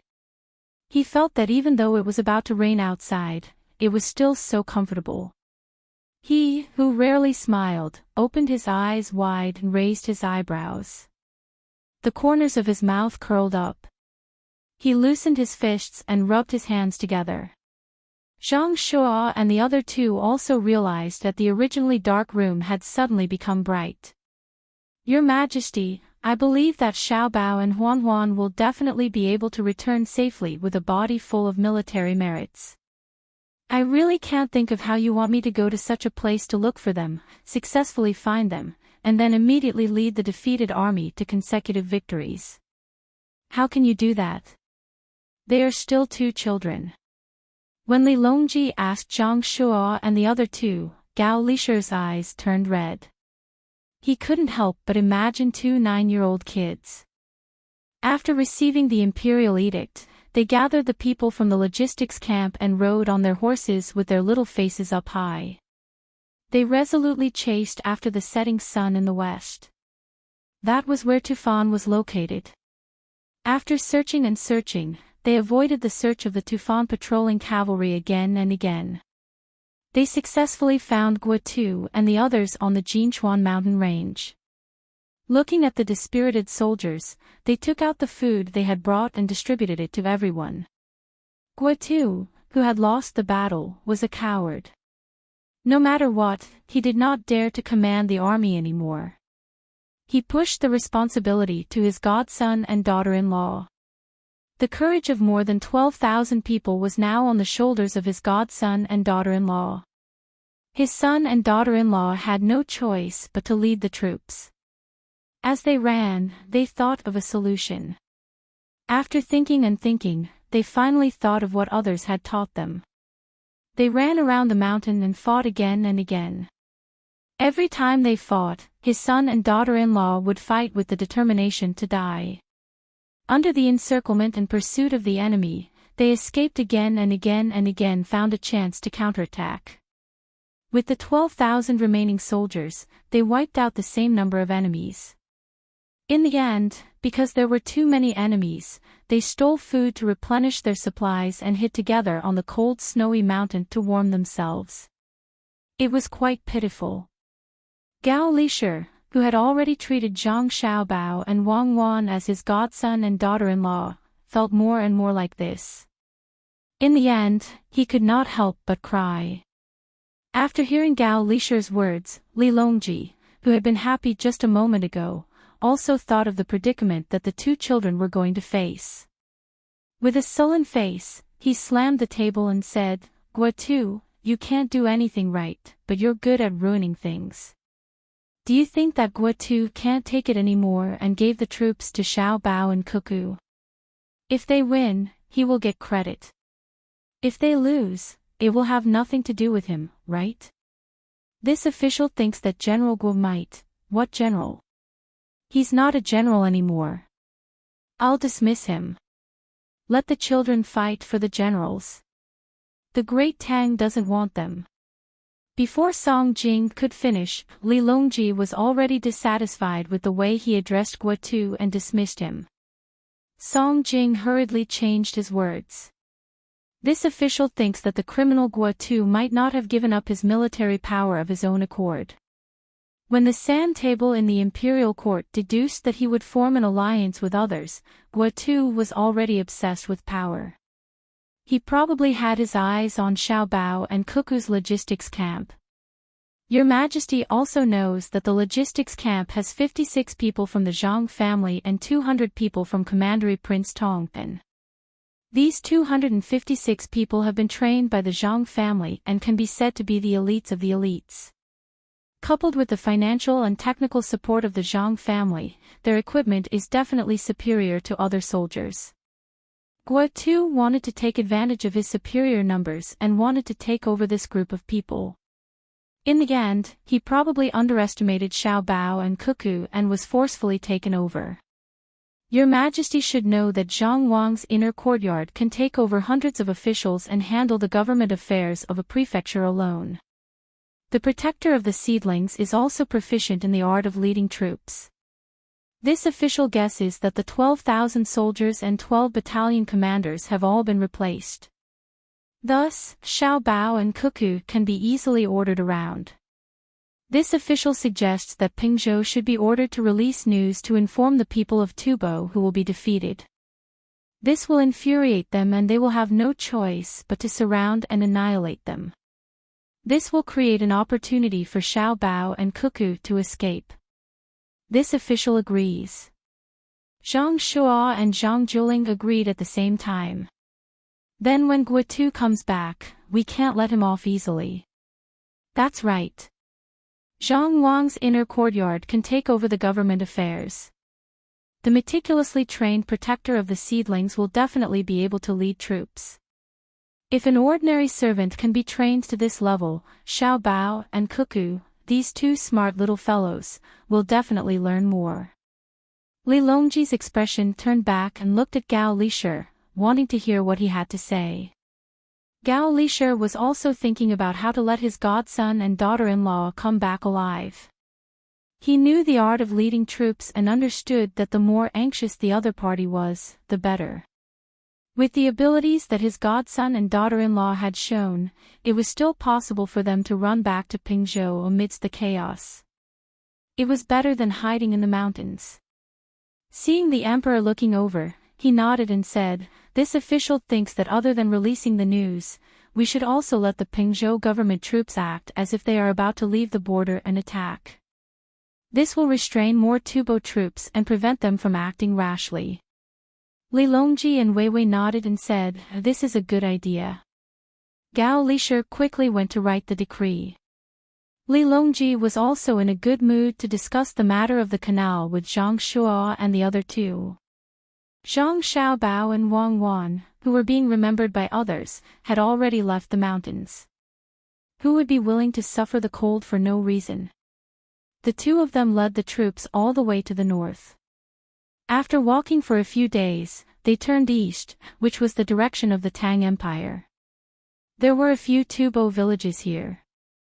The most important thing was that the crops were early rice. It was the kind that was planted early and had just matured. Zhang Xiaobao and Wang Wan led people to help the local people harvest the crops out of kindness. The local people just had to stay at home. Zhang Xiaobao carefully investigated the people in the various villages and found people who were prone to betrayal. He controlled their families and promised them great benefits to deal with the patrolling Tubo cavalry. The scouts were everywhere. When they found the enemy, they would first report. The harvesting troops would then stop and hide, waiting for the people to pass by to continue harvesting. The patrolling Tubo cavalry received the order to pay attention to this line of mountains and not let the Tang army come down. At the beginning, they told the people to be careful and to report if there was anything. Later on, they did not find anything and only went back and forth once a day. They were too lazy to ask too many questions. As long as they saw the local people, they would casually ask. Just like this, Zhang Xiaobao and Wang Wan led 14,000 people to hide in this place. They used the fastest speed to dig a cellar in the local people's houses. If there was anything, they would hide in it. Of course, things were not that simple. According to Wang Wan's words, this was not the tradition of the army. The army had to follow the 3 great disciplines and 8 points for attention. With some changes, it could be used in the few villages here. Other than controlling them and not allowing them to report, they treated the people very well. The doctors that came out with the troops even treated the people. Those that could be treated with acupuncture would be treated immediately. Those that needed medicine would be collected by the local people who betrayed them. The local people did not have a good life. If they were really capable, they would not live on the border of the two countries. If the Tang army came, they would hide in the mountains. If their own army came, it would be impossible for them to hide. They had to obediently serve the Tang army well and give the Tang army satisfactory things.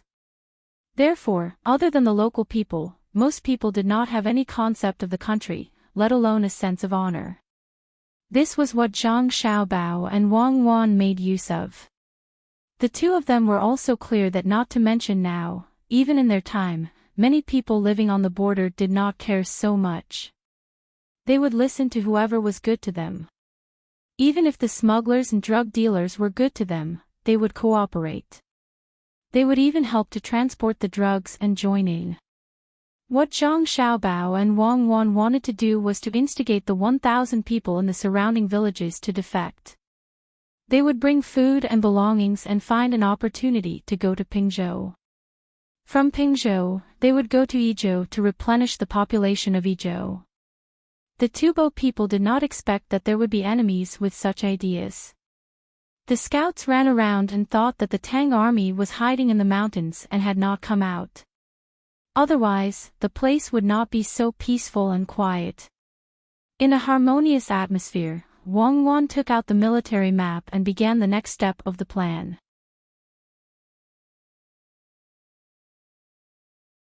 Chapter 625. The full moon rises, illuminating the night, but the bedridden are restless. The sun is fighting for the country in a foreign land, the curtains cast shadows on the trees. The drum sounds in the third watch, the weak water splashes against the shore.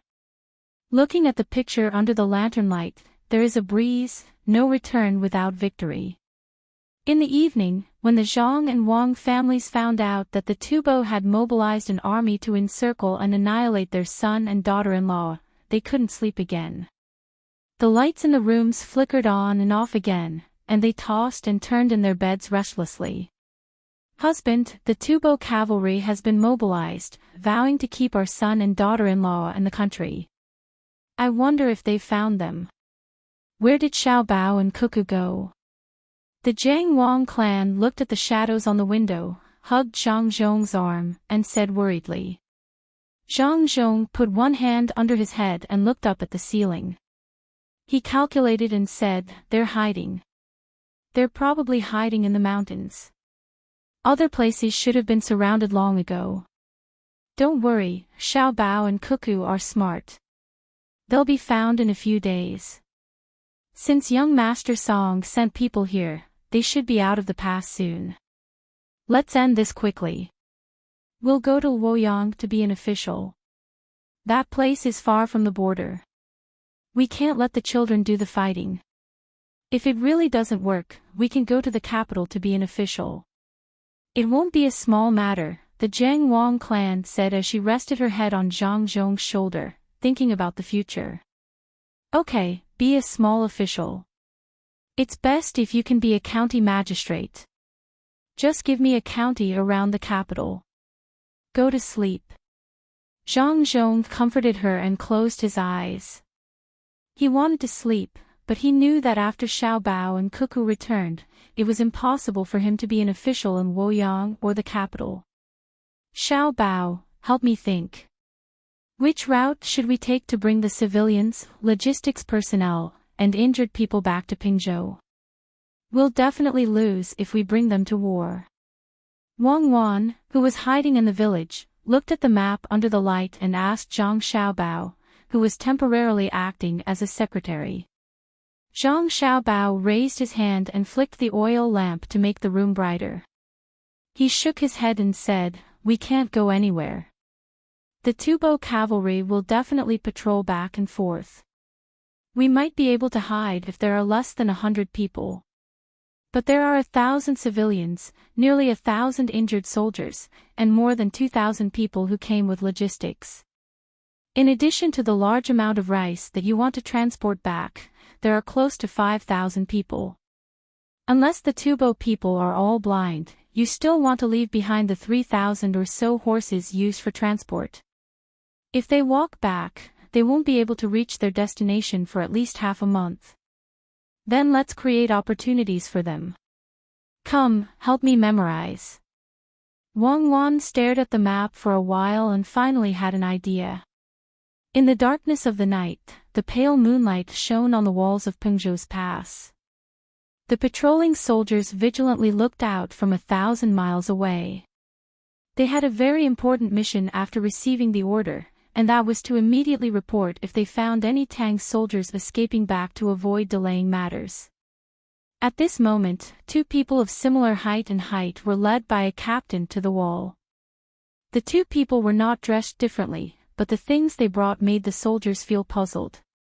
One of them had a large eagle on his shoulder while the other had 2 large dogs. Whether it was the eagle's eyes or the dog's eyes, they were cold. Fortunately, they were very obedient. The eagle didn't move and the dogs also followed beside their master without making a sound. Zhang Lang, I can only send you up to here. Prepare the rope. The captain of the other two people said to the two people and ordered them to take out the rope. One end of the rope was tied to the wall and the other person went to look for a basket. At this moment, Zhang Lang said, "There's no need for a basket. We can go down. Qian, go." The two large dogs very sensibly used their teeth to bite the rope. They glanced at their master and stood on the wall. Bit by bit, they retreated and hung there. Under the shocked gazes of the soldiers, the two large dogs were put down. Zhang Lang climbed down the rope and Zhang Ying followed behind. The eagle on his shoulder flew up by itself. When the two people and three animals were no longer in sight, the soldiers on the wall looked at the captain. One of them leaned forward and asked, "Boss, who are they?" "They're from the logistics camp in Idyll. I heard that they took the military station from the capital and rushed over 800 miles. As for their purpose, it's not something you should know," the captain said to the soldier who asked the question and then turned around to leave. The remaining soldiers looked at each other. They were actually from the capital. The two people who were sent here by the military station were definitely not simple. It was very likely that they were going to reinforce the troops in front. They didn't know what abilities they had. I say, could they be two killing gods again? Just like the two children of the Zhang family. I heard that the troops won consecutive battles under the command of the two children. Damn, the people from the logistics camp in Idyll are all evil. A soldier whispered to the person next to him. Everyone nodded. They also wanted to see what the troops that left looked like when they returned. The soldiers didn't know what the two people could do, but the commanding officer of Pingzhou had already received accurate information. The two people came from Sanshui County. It seemed that their surname wasn't Zhang at first. After being taken in by the people of Sanshui County, they changed their name. It was to match the two children of Sanshui County. How could it be that they were simple to send two people from thousands of miles away? As soon as the two people entered the Tubo territory, they began to run wildly. They wanted to find a place to hide before dawn to avoid being discovered by the patrolling Tubo cavalry. After running for 4 hours, the two people finally arrived at a small mountain at dawn. The forest on the mountain was relatively dense. They entered one after another before finding a place to rest against a big tree. "Brother, where do you think the young master and young lady could be? If they are far away, won't they die from exhaustion?" Zhang Lang drank a mouthful of water and poured it into his palm for Qian and Wan to lick. "I don't know. Let Shui Yun look for them later. This time, the young master and young lady are trapped. Young Master Song sent the two of us over to help the young master and young lady. No matter how far we are, we have to go. Without the Zhang family and Wang family, we wouldn't be where we are today. Our parents wouldn't be able to live a good life either. If we encounter a small number of Tubo cavalry, kill them and take their horses. I hope that when we arrive, the young master and young lady won't suffer any harm." Zhang Ying took out a piece of meat and threw it to Shui Yun as he spoke firmly. When the sky brightened a little, Shui Yun spread his wings and flew into the sky, turning into a small black dot. Zhang Ying, Zhang Lang, and the two large dogs took the opportunity to rest. The Tubo cavalry was in groups of 5, running back and forth on the roads where the Tang army might appear. Jijido was the leader of a group of 5. He set off early in the morning with the hope of discovering the Tang army ahead of time and earning a great merit. However, he was also a little worried that the Tang army would discover them first and fall into an ambush. Of course, it would be even better if they could encounter local commoners who were afraid of war. Usually, they would be able to obtain some benefits from such commoners. 2 pieces of leather or a large piece of dried meat would be considered a small gain. It would be even better if there was a slightly beautiful woman among the commoners. When he thought of meeting a woman and having fun with her in his arms, Gigi couldn't help but pull his clothes together. It was still very cold in the morning, especially when riding on a horse. When the wind blew, the front of his chest would be cold to the bone. The 4 people behind Gigi were also very much looking forward to meeting commoners fleeing for their lives. A few days ago, they met a family of 4. Not only did they steal 3 pieces of good leather, but they also relaxed with the woman of that family. In the end, on the second day, they met another family who hadn't run far. Needless to say, that woman naturally had to serve them for a while. This time, they hoped to meet a few more beautiful women. At that time, they would be able to enjoy their bodies for at least 3 days. After 3 days, they would cross the border and could only give them to their brothers. When the 5 of them were galloping on their horses, a small black dot in the sky stared at them. When the 5 of them were still a few li away from a small mountain in front of them, the black dot sped up and flew ahead of them. Big eagle. It's a pity that it flew too high and couldn't be shot down. Otherwise, its feathers would be worth a lot of money. The 5 of them also noticed the eagle in the sky.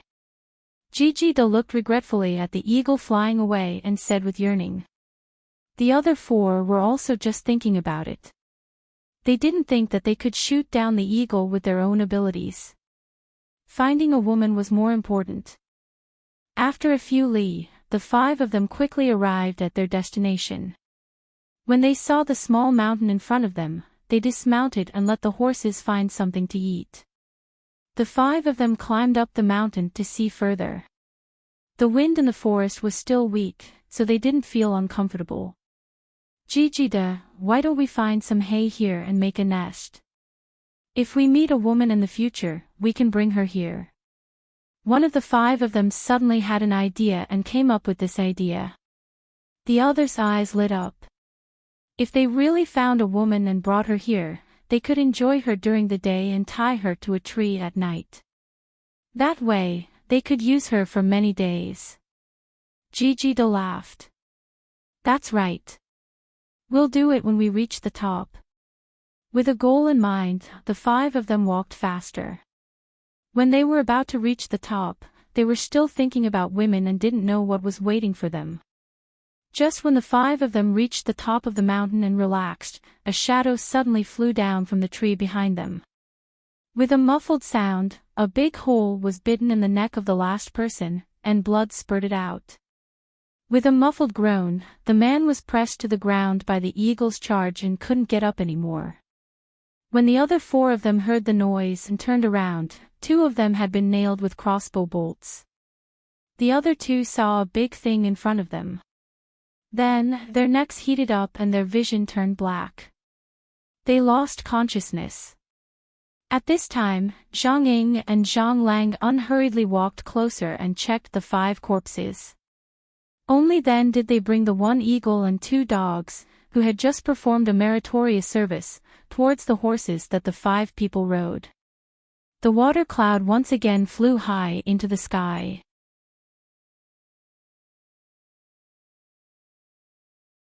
Chapter 626. The Tibetans only discovered that 1 squad was missing at night. Once they discovered it, they didn't just discover that 1 squad was missing, they also discovered that the number of patrols in various places was missing. If someone was able to calculate the losses in these few places, they would get a number, 12. 12 teams of patrols disappeared just like that. No one discovered the corpses, and no one saw the horses. The Tibetans didn't seem to care too much about the sudden disappearance of 60 people. After all, they didn't go to other places to ask. If they lost a team, it was very likely that they had encountered a pack of wolves. Such situations were very common in the bushes and mountains. After being ambushed by more than 10 wolves, those with slow reactions wouldn't have the chance to run back. The most frightening thing was to dismount and let the people and horses rest while they were being surrounded. Of course, there was another possibility, and that was that someone had found the fleeing commoners and was eating and living with them. This kind of situation wasn't rare. If someone wanted to investigate, they would say that they had found traces of the enemy and had been following them for a day.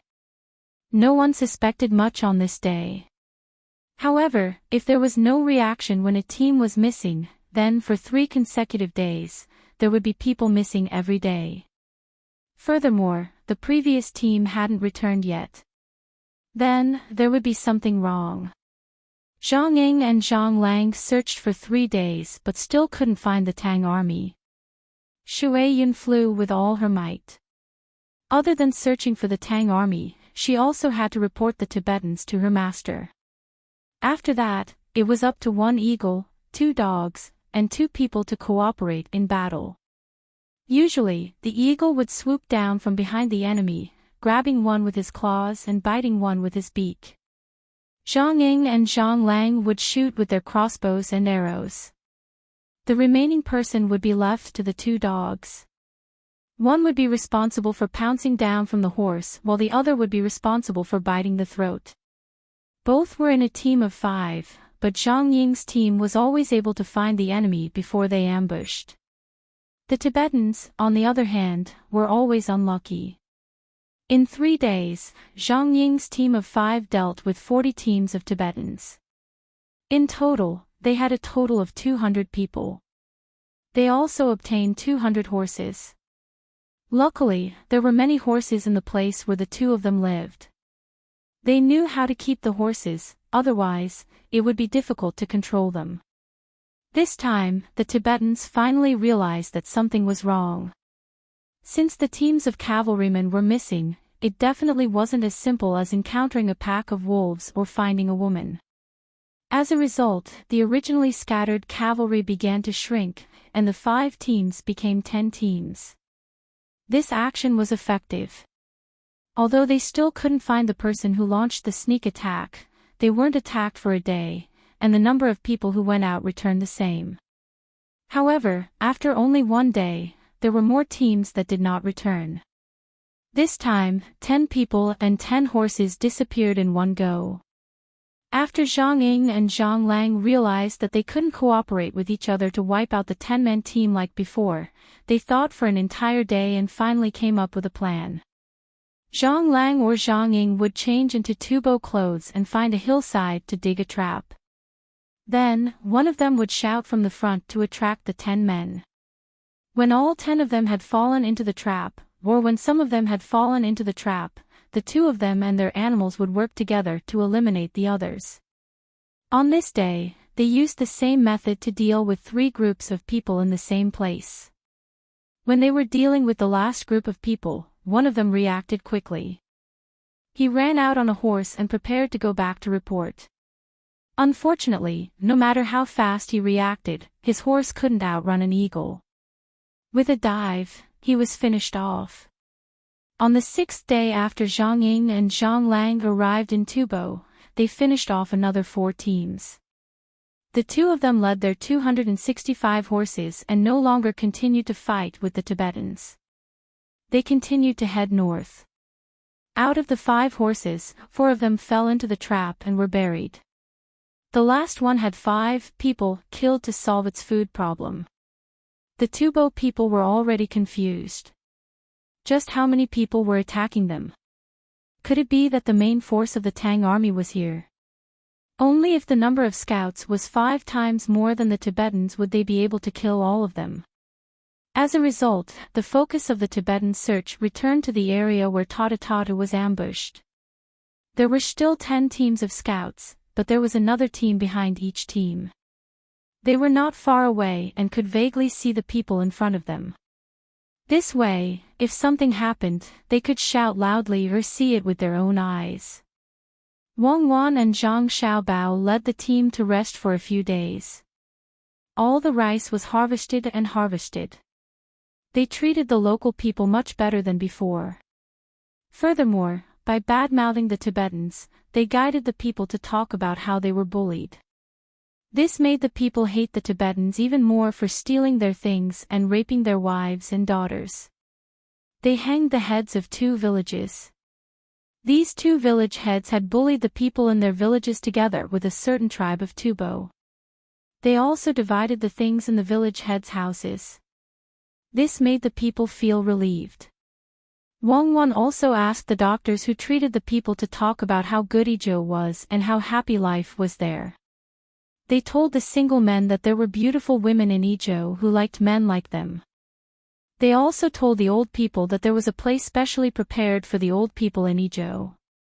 If they had children, they would tell them that all the children in Idyll could learn to read and write without spending money. To single women, they would tell them that there were many capable men in Idyll who wanted to marry women like them very much. They would not even let go of their children. After giving their children some rock candy to treat illnesses, they would tell them that there were many more delicious candies in Idyll. The local people gradually surrendered under such brainwashing. They looked at the Tang army. How good were they? They didn't rob the people's things, raping the women in their families, and eating the hearts of the children. They even helped to work and treated the people's diseases. Of course, they didn't know that when the logistics camp of the Tang army first arrived, they slaughtered a village. On this day, Wang Wan saw that the wounded people had almost recovered. Those who were seriously injured wouldn't die easily on the road except for those who died. She prepared to lead people to create an opportunity for the local people and the people in charge of logistics to escape back to Pingzhou. In fact, there was another way, but Wang Wan didn't plan to let the people use it. It was not a good way to go. After dawn, Wang Wan began to make preparations. They would start the operation at night. Those who needed to sleep slept, and those who needed to tidy up their things. The last batch of clothes was also washed. When they were dry at night, they would wear them. The smell of blood was much stronger than before. At noon, a small black dot appeared in the sky. It seemed to be attracted by something below, so it lowered a lot. When the people in the village saw clearly that it was an eagle, it turned around and flew away. Wang Wan and Zhang Xiaobao also saw the eagle. They felt that there was something wrong with the eagle's movements. The 2 of them took a closer look with their binoculars, but they couldn't see what was wrong with it. 30 li away from the village, Zhang Ying and Zhang Lang were waiting with their 2 dogs. There were another 20 horses in the team, but the 2 of them were wounded. They encountered a group of 10 Tibetan cavalrymen in front and back. As the horses were too obvious, they were discovered. In a situation where they couldn't hide, the 2 of them first used the horses to charge. Then, they abandoned the crossbows and used the bows to shoot at the Tibetan cavalrymen. They ran out of arrows, used up the 2 muskets, and shot out arrows. They won the battle with knife wounds and arrows on their bodies. Even Qianan's head was cut by a knife, revealing the bone. It stopped bleeding and lay in its owner's arms. Shui Yun was released to check if there were any enemies chasing after them or in the surroundings. In the end, Shui Yun found the Tang army's clothes that were drying in the village. After circling around to confirm, she rushed back. After Zhang Ying and Shui Yun had a simple conversation, he happily said to Zhang Lang, "Let's go, we found our men in front. Quick!" As he spoke, he carried Wan En onto the horse. Zhang Lang also carried Qian En. The 2 of them led the 285 horses and headed towards the village in front. The distance of 30 li was less than 2 hours if the horses galloped at full speed. When the 2 of them were about 6 li away from the village, the members of Team 0, who were in charge of guarding, saw them. When a tree fell, the people observing from behind did the same thing. When Zhang Ying and Zhang Lang were 5 li away from the village, the people in the village had already made their preparations. The clothes that were hung up to dry began to be collected and the people went into the cellar. The people in charge of guarding in front were thinking of ways to hide themselves. Therefore, When Zhang Ying and Zhang Lang ran to the village, they were dumbfounded. The village was peaceful. A child was playing in the mud by the river outside, an old man was squatting by a big rock outside the courtyard, and a woman was standing outside the fence with a basin of washing clothes in her hand, chatting with another woman inside. Shui Yun, where are the Tang soldiers? Zhang Ying looked at the scene in front of him in a daze.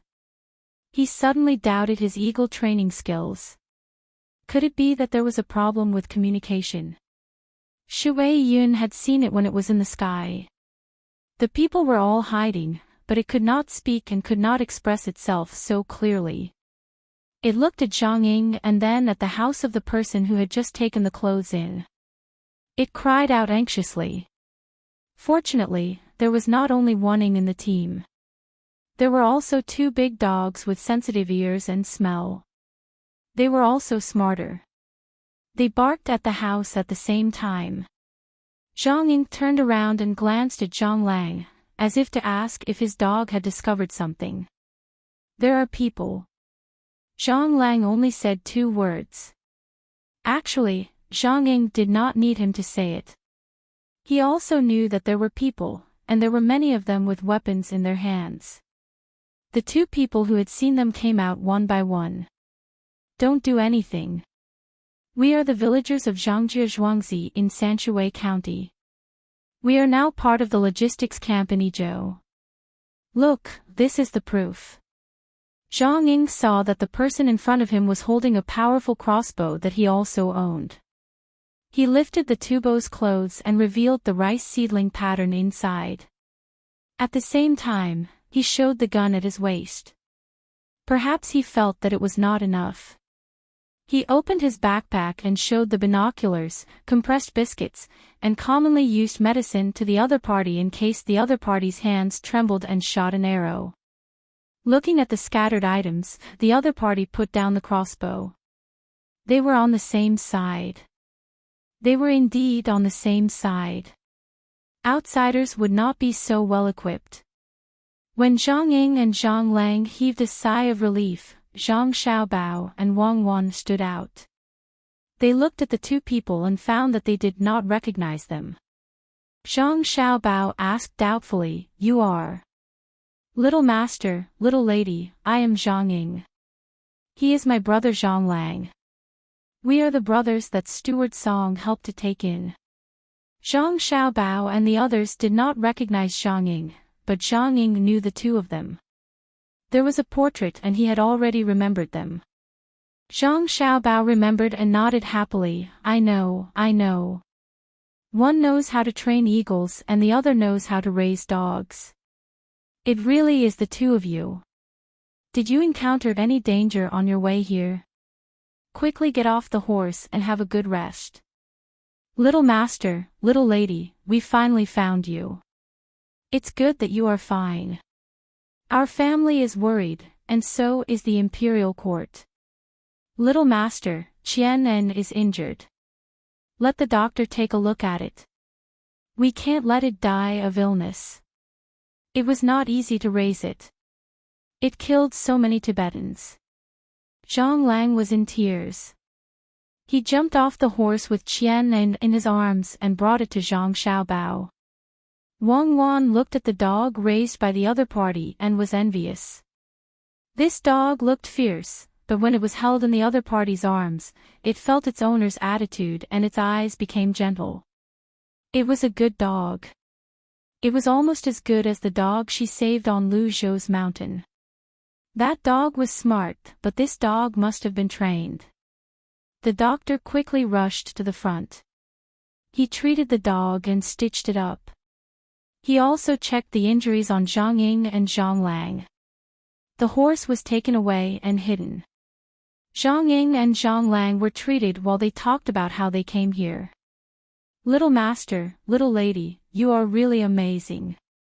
You went to the front line in the name of the logistics camp to provide reinforcements. Then, you led the army to fight on Jinchuan and killed more than 13,000 enemies. You successfully escaped the encirclement of the Tibetans. No one could find you. The family was both happy and worried. They were afraid that you would lose a pair of eyes, so they sent me and my younger brother here. My younger brother and I received the order and went to the military station. We rushed to Pingzhou 7 days ago and searched for you for 7 days before we found you. Little master, little lady, with Shueyun here, we will definitely be able to return safely. Should we leave immediately? Zhang Ying meant that they should leave now and go home. They could not stay in Tubo. It was too dangerous. There is no hurry to go home. It was not easy for me to rest and reorganize. If I don't teach the Tibetans a lesson, how can I face the people of Wangjiang? How did you get through these 7 days? Where did you find the horse? Wang Wan did not intend to go back. When she took over the troops, they did not have much morale left. Furthermore, they were not in good condition. At that time, she was able to lead the troops to victory. Now that they had rested for a period of time, how could she leave so easily? Hearing the young lady's question, Zhang Ying began to talk about how he and his younger brother sneak attacked the enemy during these 7 days, how they searched, and how they were injured when they were 30 miles away. Many people gathered around to listen, including Guo and the others. They all looked at the 2 injured people in front of them and listened to the calm story without much passion in their tone. However, their hearts were stirred up with monstrous waves. Guo looked at the surrounding generals and whispered, "No one in the Zhang family is normal." All the generals nodded in agreement. The 2 young fellows sent by the Zhang family were able to command the troops to go in circles with the enemy. After 2 big circles, they eliminated a large number of Tubo people. Their losses were minimal. This was fine. After all, there might not be a single ruthless person in 1,000 years. However, looking at the 2 people sent by the Zhang family, in 7 days, just the 2 of them killed 290 Tubo people and brought back 285 horses. According to this, there was no need to use the main force. If the Zhang family had nothing to do, they could just send 2 people out every few days. The Tubo people would probably be wiped out in less than a year. After Zhang Ying finished talking about his and his younger brother's experience, he realized that the gazes of the surrounding people had changed. They were filled with respect and admiration. Huzi went forward and sized up the 2 of them. He grinned and said, "Good, good. You didn't weaken our reputation. Let the Tubo people know that they can scheme against anyone but us, the Zhang family and Wang family. Otherwise, even if they are thousands of miles away, they will still have to bear the consequences of revenge. Any one of us can take care of them. How did you sell these eagles? You gave one to each of us in the Meow protection team and raised them for fun." Huzi's words sounded reasonable at the beginning, but his intentions were exposed at the end. Zhang Ying was also honest. He replied, "Eagles like the cloud water are rare.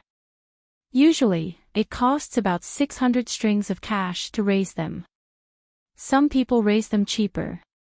If you don't spend too much money to catch them, you might be able to use them as hunting eagles with a few dozen strings of cash. Mine is a war eagle. I raised it specifically for the young master and young lady. From the time I got the cloud water to the time it could fight together, I spent more than 1,000 strings of cash. The cloud water is bigger than other eagles. It can easily grab an adult and fly in the sky. When I came here, I thought about it. If I see the young master and young lady, and if we are surrounded, I will let the cloud water grab the young master and young lady and break out of the encirclement." As he spoke, Zhang Ying took out a few tags from his backpack and introduced them. "The cloud water is very smart. It can fly to designated places. There are 2 tags for each type. When I bring the cloud water to a place, I just need to throw down a tag. If the cloud water needs to fly there by itself, I will take out the other tag for it to see. When it sees the tag, it will know where to fly." At first, it could only recognize one type of racket. Now, it can recognize 6 types of tags. The cloud water has worked very hard. Wing province is too far from here, and the mountains are too high. I didn't dare to throw the tags to others, so I put one in Pingzhou. The cloud water can go back at any time. The Tibetans are dead for sure. Good Eagle, you have done a great service. Stay here and help us kill the enemy. Zhang Xiaobao laughed, but his voice was childish. There was no imposing manner in it. Wang Wan also looked at Zhang Ying and the cloud water with satisfaction. Of course, the one she was most satisfied with was Song Jinggong. He had left the 2 people behind. Who would have thought that the 2 people who were about to starve to death back then would have such ability? Wang Wan knew that the cloud water was very useful.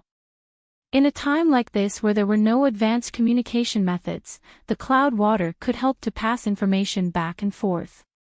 If the Pingzhou side found an opportunity to send troops, they would tell her side, and the 2 sides would cooperate. The cloud water's reconnaissance ability was like the hot air balloon in the past, floating in the sky to command. In the beginning, the cloud water was used for reconnaissance. Later on, it developed into shooting with pistols. Wasn't this just a simple military satellite? Not to mention 1,000 strings of cash, it was worth 100,000 strings of cash to raise one. After everyone was done being happy and shocked, Zhang Ying took out an imperial edict. He looked at Guotu and the others and said, "Guotu, accept the edict." Guotu and the others were stunned. They had a bad feeling in their hearts. As expected, the contents of the imperial edict dealt a huge blow to Guotu and the others. They were stripped of their official positions, and at the same time, were asked to go back to receive their punishment. The position would be taken over by either Zhang Xiaobao or Wang Wan. If the 2 of them didn't lead troops and someone else did, then that person would take over. It was written very clearly in the imperial edict. If it was either Wang Wan or Zhang Xiaobao, then in addition to taking over the position of real power, they would also be given the title of General of the Army, a lower 2nd-rank official.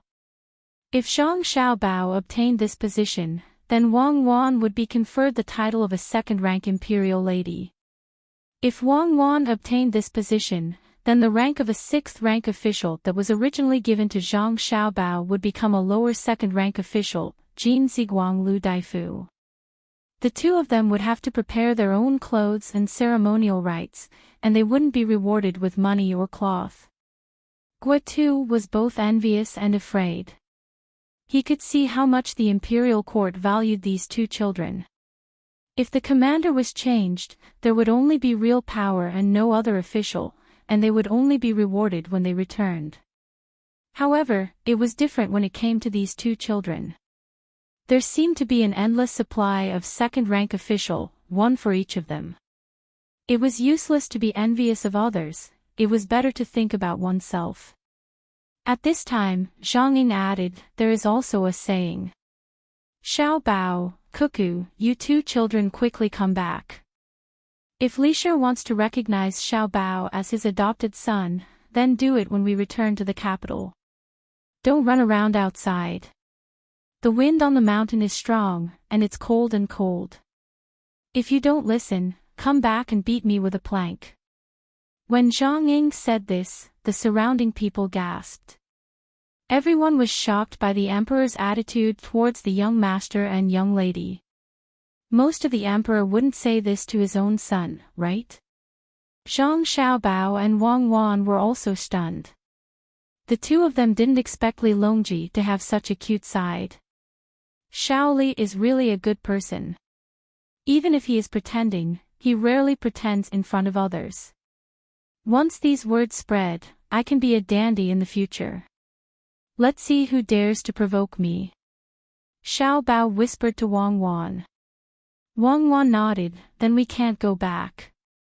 Xiao Li's words are worth the lives of 10,000 Tubo soldiers. We can't let him say it for nothing. Guotu was speechless. What was this called? He thought about himself and knew that if no one spoke up for him, then once he returned, he would be finished. He didn't dare to run, and he couldn't run.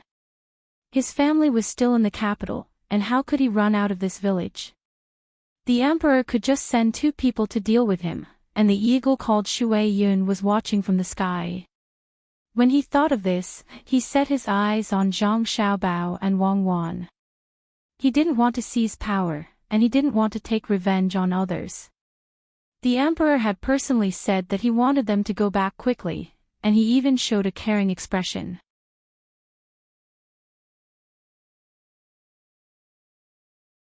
Chapter 627. When Guotu and the others heard Wang Wan's words, their hearts finally settled down. With Wang Wan's words, it was much more useful than others pleading for mercy. Even if someone in the imperial court really wanted to deal with them, they would give Wang Wan some face. Gao Lisher actually wanted to take Xiao Bao as his godson. With this, they wouldn't have to worry about being punished when they returned. It was fine if they didn't want to be a general. Even if they were given command now, they wouldn't be able to command. If they were really given command, they would definitely run away. However, looking at the little girl, it seemed that she hadn't played enough and was preparing for something big. If he had known earlier, he would have directly given her command of the army when they passed by Idyll. Then, they might have been able to take over Jin Chuanqing by now. Zhang Xiaobao wrote a letter and even took out the proof of the leader of the enemy's 1,000-man team. He tied the letter to Shui Yun as well. An eagle was more convenient to use than a pigeon.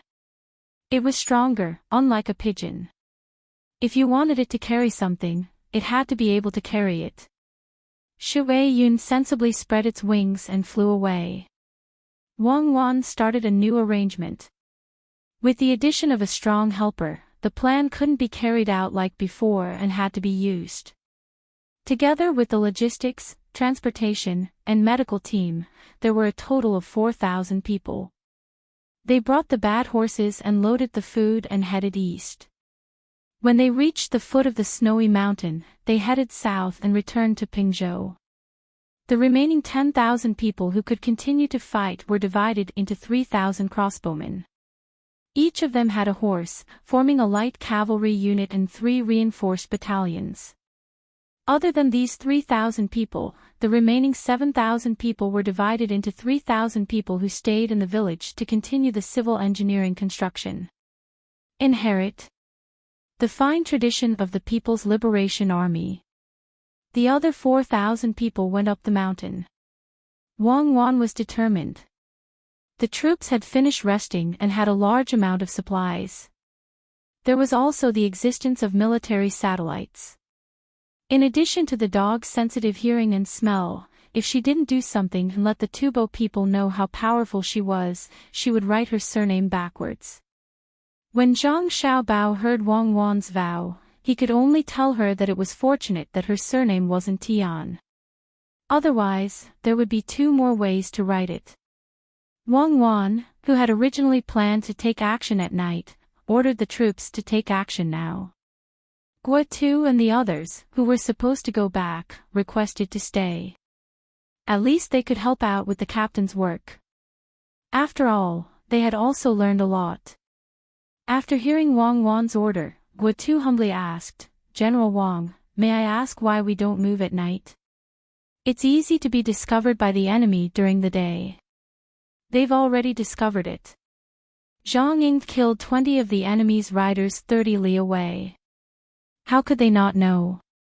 20 riders is not a small number. They will definitely come in contact with each other once in a while. When they discover that the blood tribe is gone, they will definitely come here. At that time, they will search the village." Wang Wan didn't look down on Guotu at all. She answered his question. "Oh. That's right. How should we get there?" Guotu was very eager to learn because he couldn't guess Wang Wan's next move. This made him feel very uncomfortable in his heart. If a general couldn't guess the opponent's intentions during battle, then what was the point of fighting? Leave. Wouldn't it be a pity to leave such a good place? I have to make use of it and kill at least 10,000 Tubo soldiers before leaving. Up the mountain. Wang Wan didn't plan to run. With such good conditions, as long as they weren't idiots, they would think of a way to scheme against the enemy. 4 hours later, the Tubo soldiers discovered that 2 groups of people were missing. They were already vigilant and immediately sent people to search. In the end, a group of 100 encountered a battalion of light cavalry. They were shot down by the enemy's crossbow arrows at a leeward area. They didn't even manage to escape. They were still wearing armor. The light cavalry only had a single piece of clothing and didn't even have leather armor.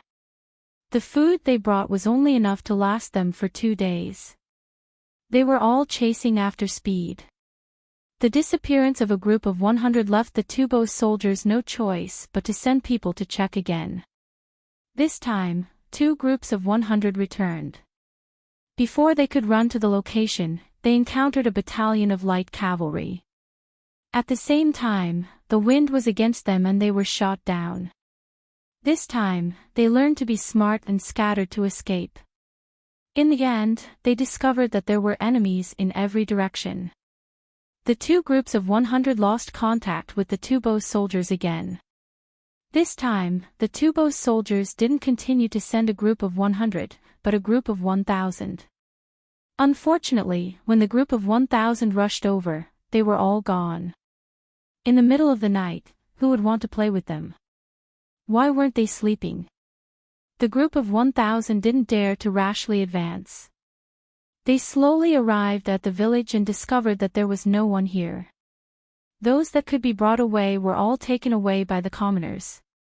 This time, they finally understood where the enemy had been hiding. They were actually hiding in these few villages. It seemed that the commoners were also bribed. When the group of 1,000 saw that there were no enemies, they could only send 200 people back to report. The remaining 800 people stayed in the village.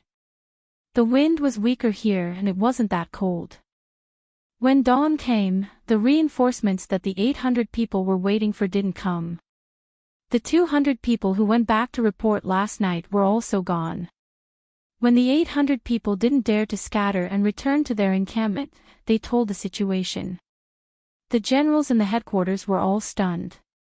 How many people were there in the Tang army? How could they leave all 200 cavalry behind? Could it be that this was where the main force of the Tang army was? Since the Tang army in the village was gone, where was the main force of the Tang army now? Tatatu also received the news. His men were still on the mountain with 13,000 men. It wasn't that he didn't want to go back, but he didn't dare to. If he went back, his position would be gone. He had lost 7,000 men. How could he think about it? Therefore, he kept asking people to send him supplies. He always lied that he found small groups of Tang army chasing and annihilating them.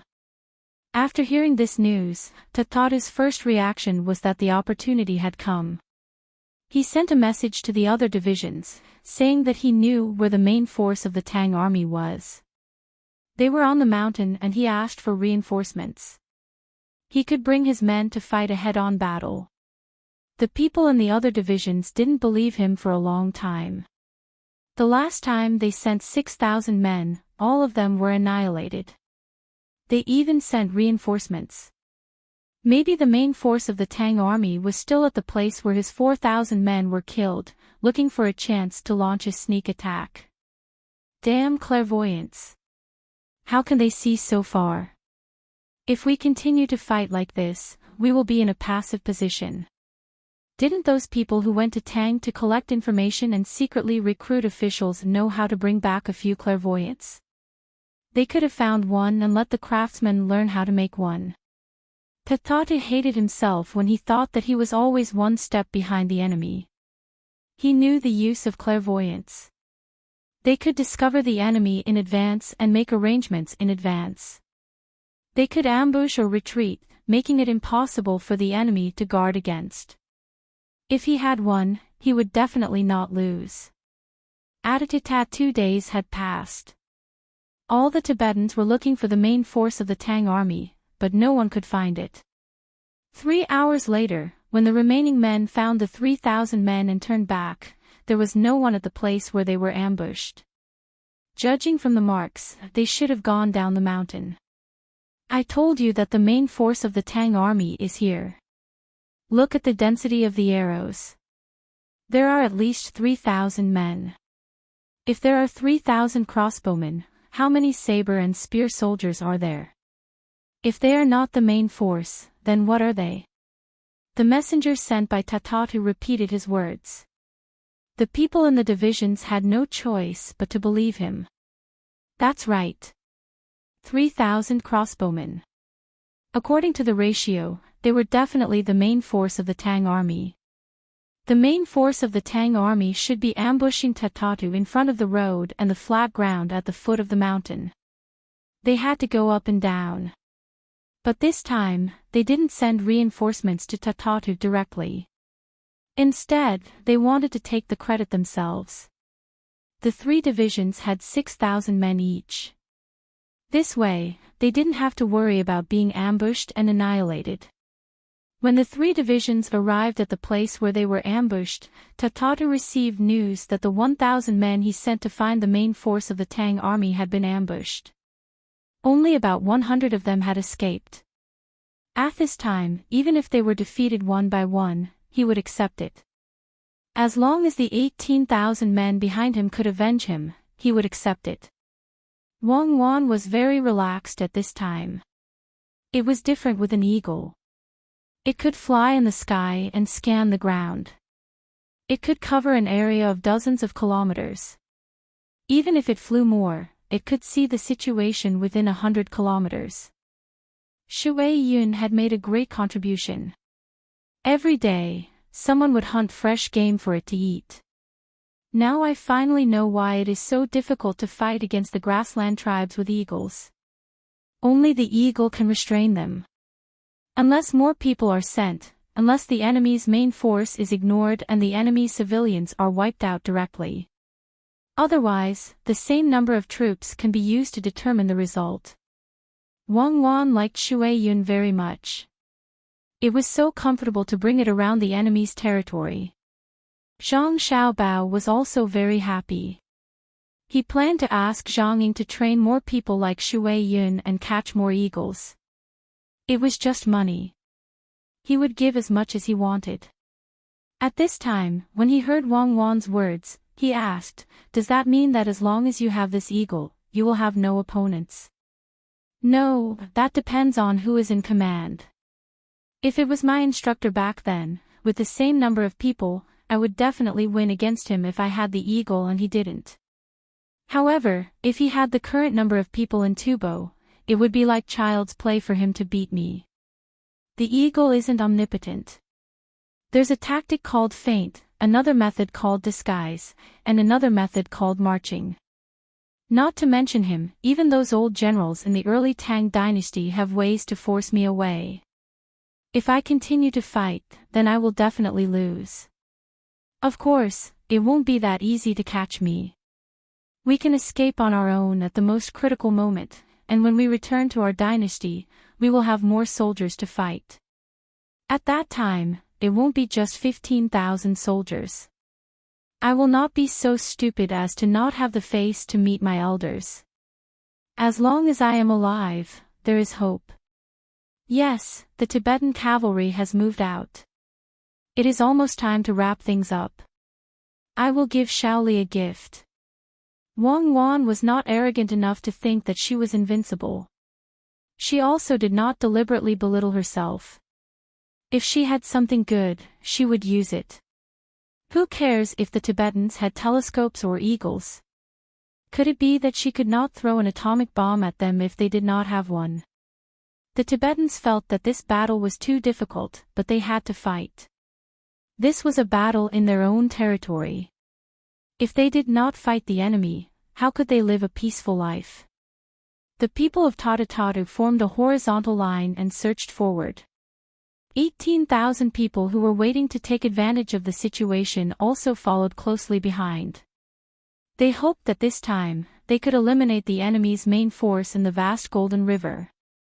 In the middle of the night, the Tibetans lit up their torches. They did not intend to rest and continued to move forward.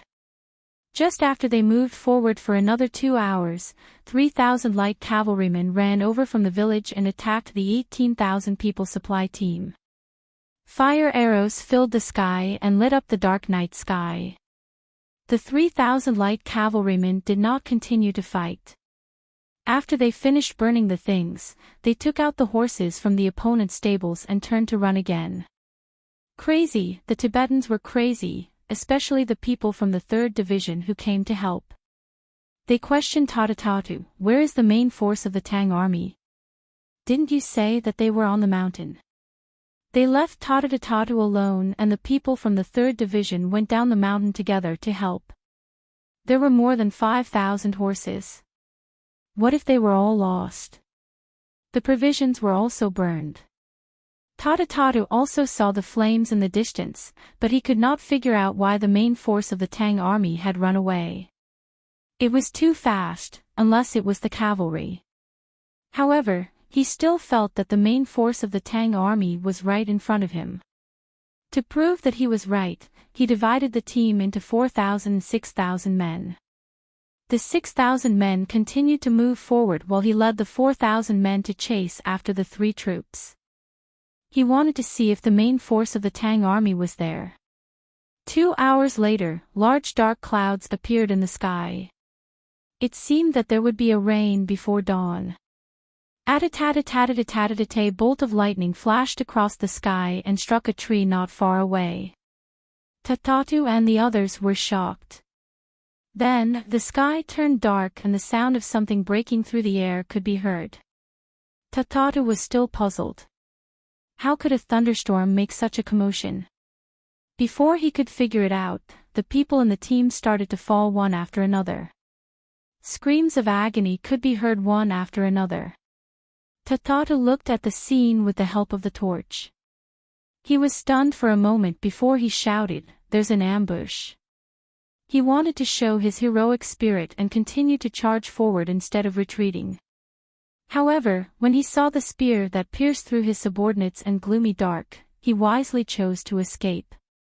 As he ran, Wang Wan and Zhang Xiaobao chased after him with their men.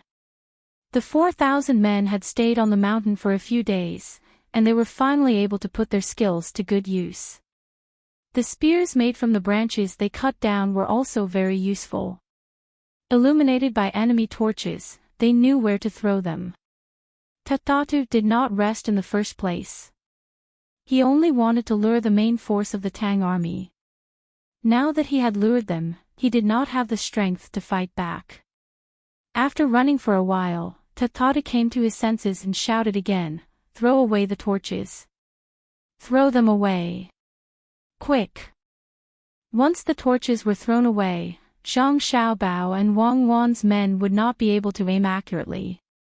They did not dare to light the torches as it would be easy for them to be forced into a corner and counterattack. The people of the protection team, go ahead. Act according to the plan. Wang Wan wanted to teach Tatatu a lesson. This was a good opportunity. When she saw that it was dark everywhere and only thunder could light up the place, she immediately ordered the protection team to move out. The people of the protection team rushed into the enemy's team. As they ran, they shouted the Tubo language that they had learned, "Oh no, the enemy is coming. Run!" The people behind them listened to the sound and threw their spears.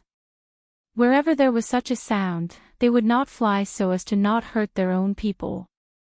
After running for a while, Tatatu's men himself could not run anymore.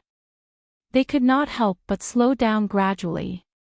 Some people stopped running and turned around to fight with the Tang army.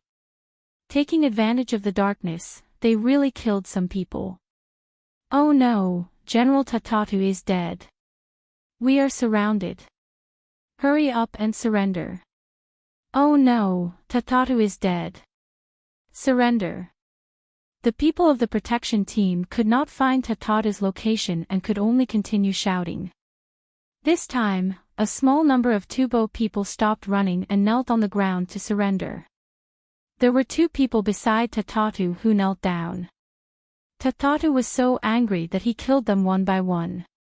He shouted, "Who said that I am dead? I am still." Before he finished shouting, he covered his mouth. He realized that something was wrong. Wasn't he giving the enemy a specific location? Sure enough, he wasn't wrong. Just as he shouted those words, countless spears flew towards his position. Fortunately, he reacted quickly and rushed down the mountain ahead of time. Behind him, there was a series of screams. Tatatu hid behind a tree and shivered. "Damn it, this is too cruel. I will become a porcupine if I am a little later." He did not say anything. The people of the protection team continued to shout that he was dead. This time, he did not say anything. Otherwise, another wave of spears would fly toward him. There were blurry silhouettes everywhere, and he did not know if they were his allies or his enemies. Tatatu thought for a while and took off his clothes. He found a corpse beside him and put them on himself. Taking advantage of the darkness, he slowly crawled to a place. Even so, there were still people who threw spears at him and landed on his calf. He was in so much pain that he grimaced, but he did not make a sound. As he crawled, he realized that there were more people. They seemed to be running behind him. Listening to the shouting, he realized that it was the Tang army. This time, he did not dare to move. He lay on the ground and waited. As long as the Tang army rushed over, he might be able to escape. However, his plan was ruined by a flash of lightning and a child's voice. When the lightning flashed, a voice said, "Eh. This person was hit in the calf. How did he die? Look." As soon as the voice fell, someone immediately came over from beside the 2 children. Tatatu already knew who the 2 children were. The spy in Pingzhou had sent the news. The ones who defeated him were not the generals, but the 2 children. When he heard the news, he did not believe it at all. Otherwise, he would not have the face to live. At this time, when he saw the 2 children in front of him, he was shocked. However, he understood that it was indeed the 2 children who were commanding the army. The opportunity was right in front of him. Tatatu did not know where the strength came from. He did not care about the spear in his calf. He pushed off the ground with his hands and rushed toward the 2 children in front of him. He thought it through. As long as he caught the 2 children, no one would dare to touch him. When he brought the children back, it would be a great achievement. The people from the seedling protection team had been sent out, and it was so dark, the people guarding Zhang Xiaobao and Wan Wan did not even have time to react. They could only see a blurry shadow leaping over, heading straight for the little young master and little Mississippi. Just as they were in a state of panic, they saw the figure that was pouncing towards them fly away in a flash. "Damn, we are going to be generals soon." Zhang Xiaobao and Wang Wan retracted their legs at the same time. They cursed and put down the arm that had just shot the arrow. It was really scary just now. "Young master, young lady, are you okay?" The person next to them asked with concern. There were already people over there who held down the person who dared to sneak attack them. They would not let him die easily if he dared to attack the young master and young lady. "It's okay, little guy. How dare a disabled person who was hit by a spear fight with me in Cuckoo? Do you really think you are a hero? Do you think you are me, who can escape from the search with a broken arm?" Zhang Xiaobao replied. He lowered his voice so that only Wang Wan could hear him. Wang Wan laughed and said to the people in front of her, "Bring him here. I want to see who is so smart and knows how to play dead." Tatatu did not know how he flew back. He felt a pain in his chest, then his thigh and arm. He could not move anymore. Wang Wan did not need to continue to give orders. She could not. She asked people to light torches and look at the person who almost succeeded in the sneak attack. I am not convinced. I am Tatatu. You can't kill me. I want to fight with your generals again. Tatatu did not hide his identity anymore. That way, he would die faster. The life of a soldier was not worth anything. He still wanted to fight with the two kids. Zhang Xiaobao and Wang Wan were stunned. They did not expect to catch a big fish. They looked at the person in front of them carefully. Zhang Xiaobao shook his head and said, "No wonder you always lose. You don't even know how to put on makeup. Look at your clothes. They are too small. You don't need to fight with your current appearance. You are lucky today. There is no poison on the arrow. Otherwise, you would have died."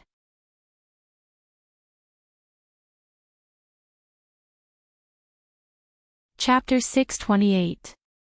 A heavy rain fell, as if it wanted to wash away all the blood in the world. It continued to rain until the evening of the same day, and it showed no signs of stopping. The Tubo people still couldn't find the main force of the Tang army. Not to mention the main force, they couldn't even find the Tang army. All the provisions of the three troops were burned, and more than 5,000 horses were lost. When they were about to find Tatatu and ask him why the main force of the Tang army wasn't on the mountain, they sent someone back to report what happened that night. More than 3,000 of the 4,000 troops of Tatatu were killed, and Tatatu was nowhere to be found. After this battle, more than 7,000 of the 20,000 troops of Tatatu were left. The people of the three troops were speechless. They thought that if they were still behind Tatatu at that time, Tatatu wouldn't have been killed by the enemy. If they were not the main force of the Tang army, who could they be if they were able to kill more than 1,000 of the 4,000 troops? More than 20,000 people had died in the hands of the Tang army. To be more precise, it was 23,000 people. Many people had died in the camp that was attacked yesterday. 15,000 Tang soldiers came in, but after being ambushed, there were only 12,000 left. Including the logistics troops who did not have much fighting power, from the beginning until now, these people had killed more than 20,000 people on his side. The main force of the Tang army didn't seem to be affected at all. They were still able to fight and win. The news just came yesterday. It was said that the commander here had been confirmed. The girl of the two children was now 9 years old. Her name was Wang Wan, and those who were familiar with her called her Cuckoo. She was the daughter-in-law of the Idyll provincial governor. She was a very sensible girl. She was cute, pretty, and educated. It was said that she was the best at making wontons. Such a little girl of about 9 years old, took over the defeated Tang army and then fought against the army on his side.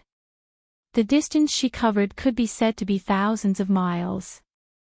She schemed and set up ambushes everywhere. She was invincible and invincible. According to the art of war, she was as swift as the wind, as slow as the forest, as fierce as the fire, as immovable as the mountain, as unpredictable as the shadow, and as swift as the thunder. When did the Tang army have such a person? When did the great Tang become accustomed to letting a child lead its army? These did not seem to be important anymore. What was important was that the main force of the Tang army was still there, and they were still as ruthless as before. No matter how hard they searched, they were still nowhere to be found. The Tubo generals had already lost their temper from the beating, but they had no choice but to fight. She had already released the news that she was just a child, and she was the one who killed them until their blood flowed like a river. If they couldn't even deal with a child, what kind of country would they have? As a result, more troops were mobilized and the Iron Cavalry took up their positions. So many people, so powerful, all for the sake of defeating a 9-year-old girl, Cuckoo, a very nice name. Recently, the officials of Pingzhou no longer placed their official duties as their top priority. All they thought about every day was how many Tibetans had been killed by the logistics battalion. A few days ago, Idyll had already delivered the latest news to Pingzhou. When the officials of Pingzhou saw the battle report, they were speechless. The person had been confirmed. She was Zhang Zhong's daughter-in-law. She had led her people to defeat the Tibetans again and again. The evidence was the item on Idyll's body. Now, no one doubted anything. They only hoped that this genius general could continue to kill for the great Tang. The news quickly spread to the surrounding areas. When the wealthy families heard about it, they wanted to work hard to have daughters so that they could be like Wang Wan and lead troops into battle. It could be said that they were both men and women who had been reborn. Of course, no one knew that this was what they thought. They also didn't know that this sentence only appeared when the great Tang was in danger. The people of Idyll also received the news. Zhang Zhong was so excited that he didn't know what to do. He didn't expect that not only were his son and daughter-in-law fine, but they were also hiding under the eyes of the enemy. The army that they led didn't lose too many people and still had the strength to fight. Zhang Wang clan and the people of the Wang family were also glowing, especially Wang Wan's father. In the past, he always felt a little inferior. Although his daughter was powerful, the one in charge was his son-in-law. He followed the Zhang family everywhere and wanted to do something to prove himself. However, he never had the chance. Now, the chance had come. Did you see it? Did you see it? The daughter of the Wang family is not just a decoration. The child of the Wang family is also powerful and can fight. Who can? Who in the world can have a 9-year-old daughter like this? In his joy, he dragged the people from the various strongholds to drink as much as he could. At the table, he kept talking about how he felt when his daughter was born, and how he felt now that his daughter was born. He was right. Even if the chief of the stronghold didn't want to listen to his boasting, he had to bear with it. He knew that he wasn't boasting. His daughter had done it. Old Man Pai and the other two gathered again. They looked at the news and didn't speak for a long time. After a while, Old Man Chang said, "Look, it's not wrong. It's the two children who are commanding, and it's Cuckoo." Did an expert teach the two children different skills? This time, the Zhang family and the Wang family's momentum has been established. In the future, ordinary people won't dare to provoke them. If they can compete in civil and martial arts, who can be a match for them? Old Man Pai didn't expect Cuckoo, who always smiled when she talked, to have such ability. In the past, when he was with Xiao Bao and Cuckoo, he mostly looked at Xiao Bao. Cuckoo always stood behind Xiao Bao. One was to support him silently, while the other was to protect Cuckoo at all times. But when it came to fighting, Cuckoo automatically stood in front, while Xiao Bao ran behind Cuckoo to support her. All the logistics were done by Xiao Bao. How were they still two children? Many adults couldn't do this. When one appeared, the other immediately hid. One was in the light, one was in the dark. What would happen when this pair of children grew up? Yes, they didn't need to grow up. They could do it now. If they were given a chance, they would definitely grab it. It seemed that he didn't make the wrong choice and helped the right people. In the future, the Tang Empire would be handed over to them. Thinking of this, Old Man Pai sighed and said, "I hope Cuckoo comes back soon. If she's surrounded there and something happens, it'll be a loss for our dynasty. If there's no other way, we'll force Pingzhou to send troops. Aren't there many people who want to join the army now?" Old Man Yao tried his best to control himself and not let himself get too excited. His body had always been weak and needed to rest. He was afraid that he would get too excited when something happened. He, who had been the prime minister many times, had trained himself to not be shocked by honor or disgrace. But when faced with such a situation, he couldn't treat it with the same attitude as before.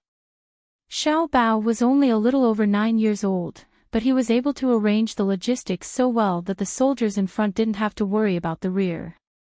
Cuckoo was also a little over 9 years old. She was born in the same year, same month, and same day as Xiao Bao. She was able to lead the soldiers to contend with the strong enemies of Tubo and not be defeated. Even if she was 10 years older, no, 3 years older, at least there would be a 12-year-old prime minister, right? But the two children just had to be exposed at such a young age. They couldn't even hide it. Perhaps it was because they had been hiding it again and again. Yao Chong was really frightened. He had never heard of such a thing. He thought that Tubo must be feeling even worse. So many generals were being toyed with by a 9-year-old girl. Wouldn't they go crazy? Alright, now Tubo's days weren't going to be good. They had mobilized so many soldiers, and even the steel cavalry had to come out. The steel cavalry was the troop that protected Tubo's capital. How much did they have to force Tubo's people to do this? All of the mobilizing of the army was money, and they had profited. With the current dynasty's small military force and the money from the Zhang family and Wang family to organize the logistics, they had dragged Tubo into mobilizing so much financial, material, and manpower. After taking a few deep breaths, Old Man Yao gradually calmed down and said, "I think that should be the case. Let Pingzhou mobilize the army.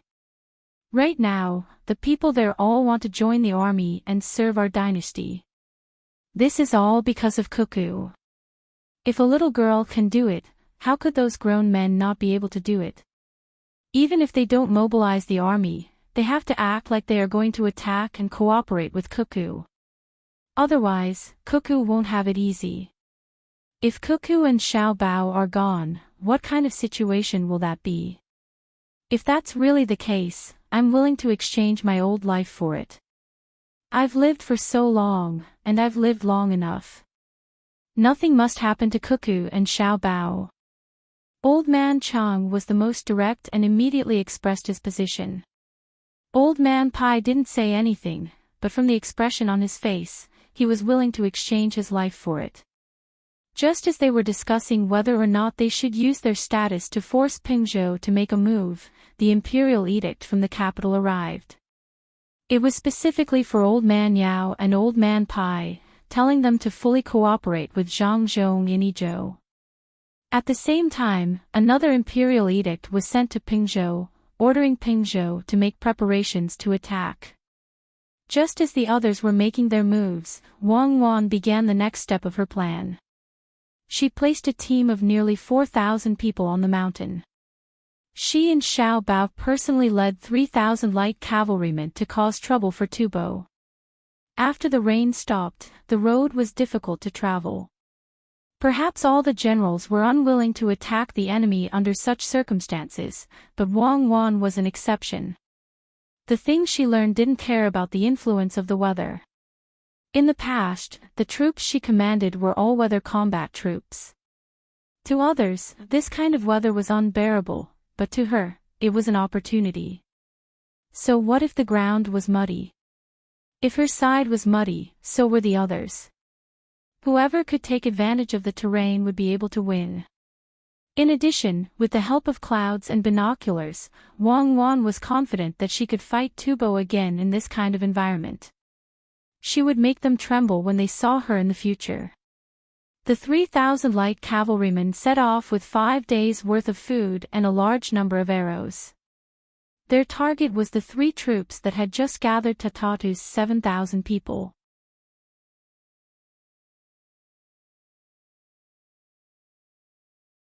Chapter 629.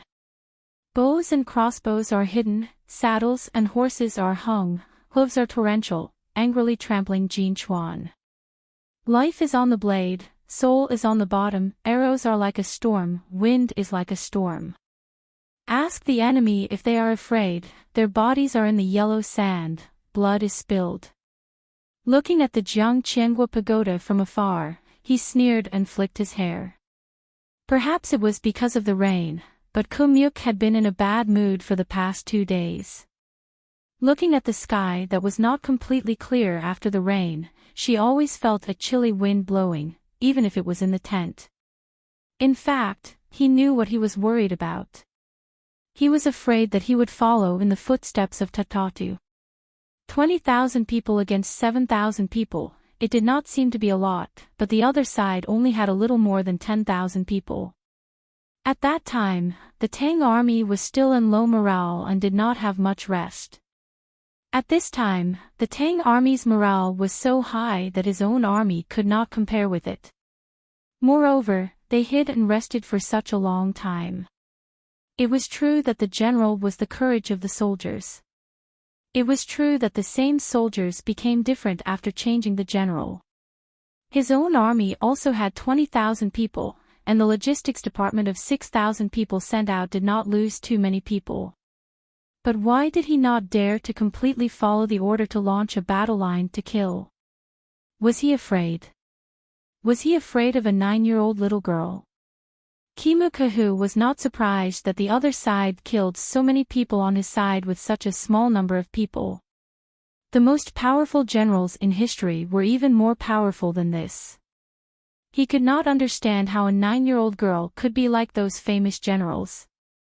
If she was on his side, he would feel that the little girl fought a battle pleasing to the eye, but she was not on his side. Reporting, General, the scouts of the 1st and 2nd teams of the Wind Cavalry encountered the enemy and retreated. Only 21 people out of 300 escaped. Just as Komu and Kuhu were thinking about how to follow the order without losing too many soldiers, a messenger ran in from outside the tent and reported to them. Kimukahu did not seem to have any reaction after hearing it. He looked at the scenery outside the tent motionlessly. The messenger did not dare to disturb him and stood aside to wait. After a while, Kimukahu said, "No wonder I always felt a gust of cold wind. It turned out that I was targeted. It seems that the Tang army is ready to attack my army. Well, tell me, what kind of enemy did the 1st and 2nd teams of the Wind Cavalry encounter?" Reporting, the brothers who came back said that they encountered about 3,000 Tang soldiers. They were lightly armored and their arrows were like flying locusts. When they came face to face, a large number of brothers around fell. Fortunately, the road was muddy, so they managed to escape. The messenger was also worried. He was afraid of encountering the main force of the Tang army and that little girl. Komu and Kuhu began to ponder and muttered, 3,000 light cavalry. This means that they are the ones who ambushed the logistics. The main force of the Tang army is still on the mountain. Mud is good. The messenger listened attentively. He didn't know what to do with the mud, so he could only wait for the general's order. Pass down my order. The 6,000 men of the 8 battalions that were sent to reinforce Tadagaritu are to return immediately. The 6 battalions will split into 6 groups and spread out the distance between each other. We will search as we return. Gather all of our cavalrymen. Equip them with light armor and crossbows. Wait for orders. Find Sangchichi. Komuku, who originally did not want to let the headquarters go up, but now that the enemy had their eyes on them, they had no choice but to go up, even if they knew who would be at a disadvantage. After the messenger left, Komuku laughed sinisterly and muttered to himself, "Little girl, this time I'll let you know that not everyone can let you come and go as you please." Wang Wan, who had defeated nearly 300 Tufan soldiers, led her troops and left. She ran into a forest and started to get busy. Shui Yun flew down and told Zhang Yingshan the news on the mountain. She then flew away and continued to monitor the situation on the mountain. She also sent an order. Zhang Xiaobao took out the small pot on his back and lit the fire. He was busy making food for Wang Wan. He was only making food for her. Fighting a war was also very mentally taxing. She had to replenish her nutrients. He poured oil and slowly boiled the sugar. After a while, the sugar changed color and the fragrance floated out. The surrounding soldiers who were looking at them inhaled the fragrance. However, no one came forward. No one wanted to share the food. This was a meal for the general so that he could lead them to victory. Zhang Xiaobao took out pepper and a few other seasonings and stir-fried them in the pot. He looked at the cut meat at the side and sighed, "Ai. It's not easy to get some pork here. I'll just make do with the wild pork. I've already marinated it with white pepper, starch and wine. The fragrant red braised meat needs to be cooked slowly. It will only taste good after 2 hours." Wang Wan leaned against a tree and rested while thinking about what the enemy would do. Occasionally, she would look at Xiao Bao who was making the red braised meat for her. She revealed a happy smile. During this period of time, Xiao Bao had taken the time to make good food for her.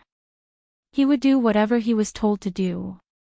He never felt that he shouldn't listen to a woman just because he was a man. The surrounding soldiers were also envious of General Wang. Although men didn't cook much, the little young master's food was really delicious. Just by smelling it, it was fragrant. When they heard the people from the logistics camp calling him, it seemed that the little young master had a higher status at home. They didn't expect that he would not fight for power with General Wang and would do whatever he was told to do. This kind of man was not easy to find. Yes, a woman like General Wang was also not easy to find. When the little young master was at home, would he be bullied by General Wang who could command him? As everyone was thinking, one person unconsciously said it. Zhang Xiaobao was watching the fire. When he heard this person, he turned his head and asked, "You haven't married yet?" This person was shocked and thought that he was doomed. Why didn't he guard his mouth and let the little young master hear it? He quickly shook his head and replied, "No, my family is poor. I can't talk about a wife." "Oh. Don't be afraid of being poor. We are poor, but we are not poor. You fought with your life in Tubo. When you go back, you won't be poor anymore. For those who fought with my little madam, if they died, their families would double the compensation. If they were alive, they would also receive a large amount of money. When the time comes, I will help you find a wife. You have to work hard," Zhang Xiaobao said gently to this person. Okay. When this person thought that he would have a wife in the future, he immediately felt embarrassed. He lowered his head and blushed. But in his heart, he felt that something was wrong. He had clearly offended the little young master. Why would the little young master be kind enough to find a wife for him? Zhang Xiaobao did not expose him. He looked at this person carefully and remembered this person. If this person could really go back alive, he would find a wife for him. The kind that was good at fighting. Let's see if this person would still badmouth him. Another person at the side joined in and said to Zhang Xiaobao, "Little young master, I already have a wife at home. I don't know if I can get a concubine when I go back. My cooking is not good at all. I don't care if you get a concubine. If you have the ability, you can get one yourself. I will teach you how to sing a song, okay?" Zhang Xiaobao looked at this person and said, Okay. I will sing and you will remember. Maybe I will say goodbye. Won't come back again, do you understand? Do you understand? Maybe I'll fall down and never rise again. Do you still want to wait forever?" Zhang Xiaobao sang the song with a slightly altered melody to the man, and the people around him also listened. "Little young master, I thought about it and decided not to find a concubine. The one at home makes clothes that fit me very well. Everyone in the village praises her. They also say that I am very lucky. I won't marry. If you don't marry, then rest. You still have to kill enemies. Dignity needs to be exchanged with blood." After Zhang Xiaobao finished speaking, he added some firewood under the pot.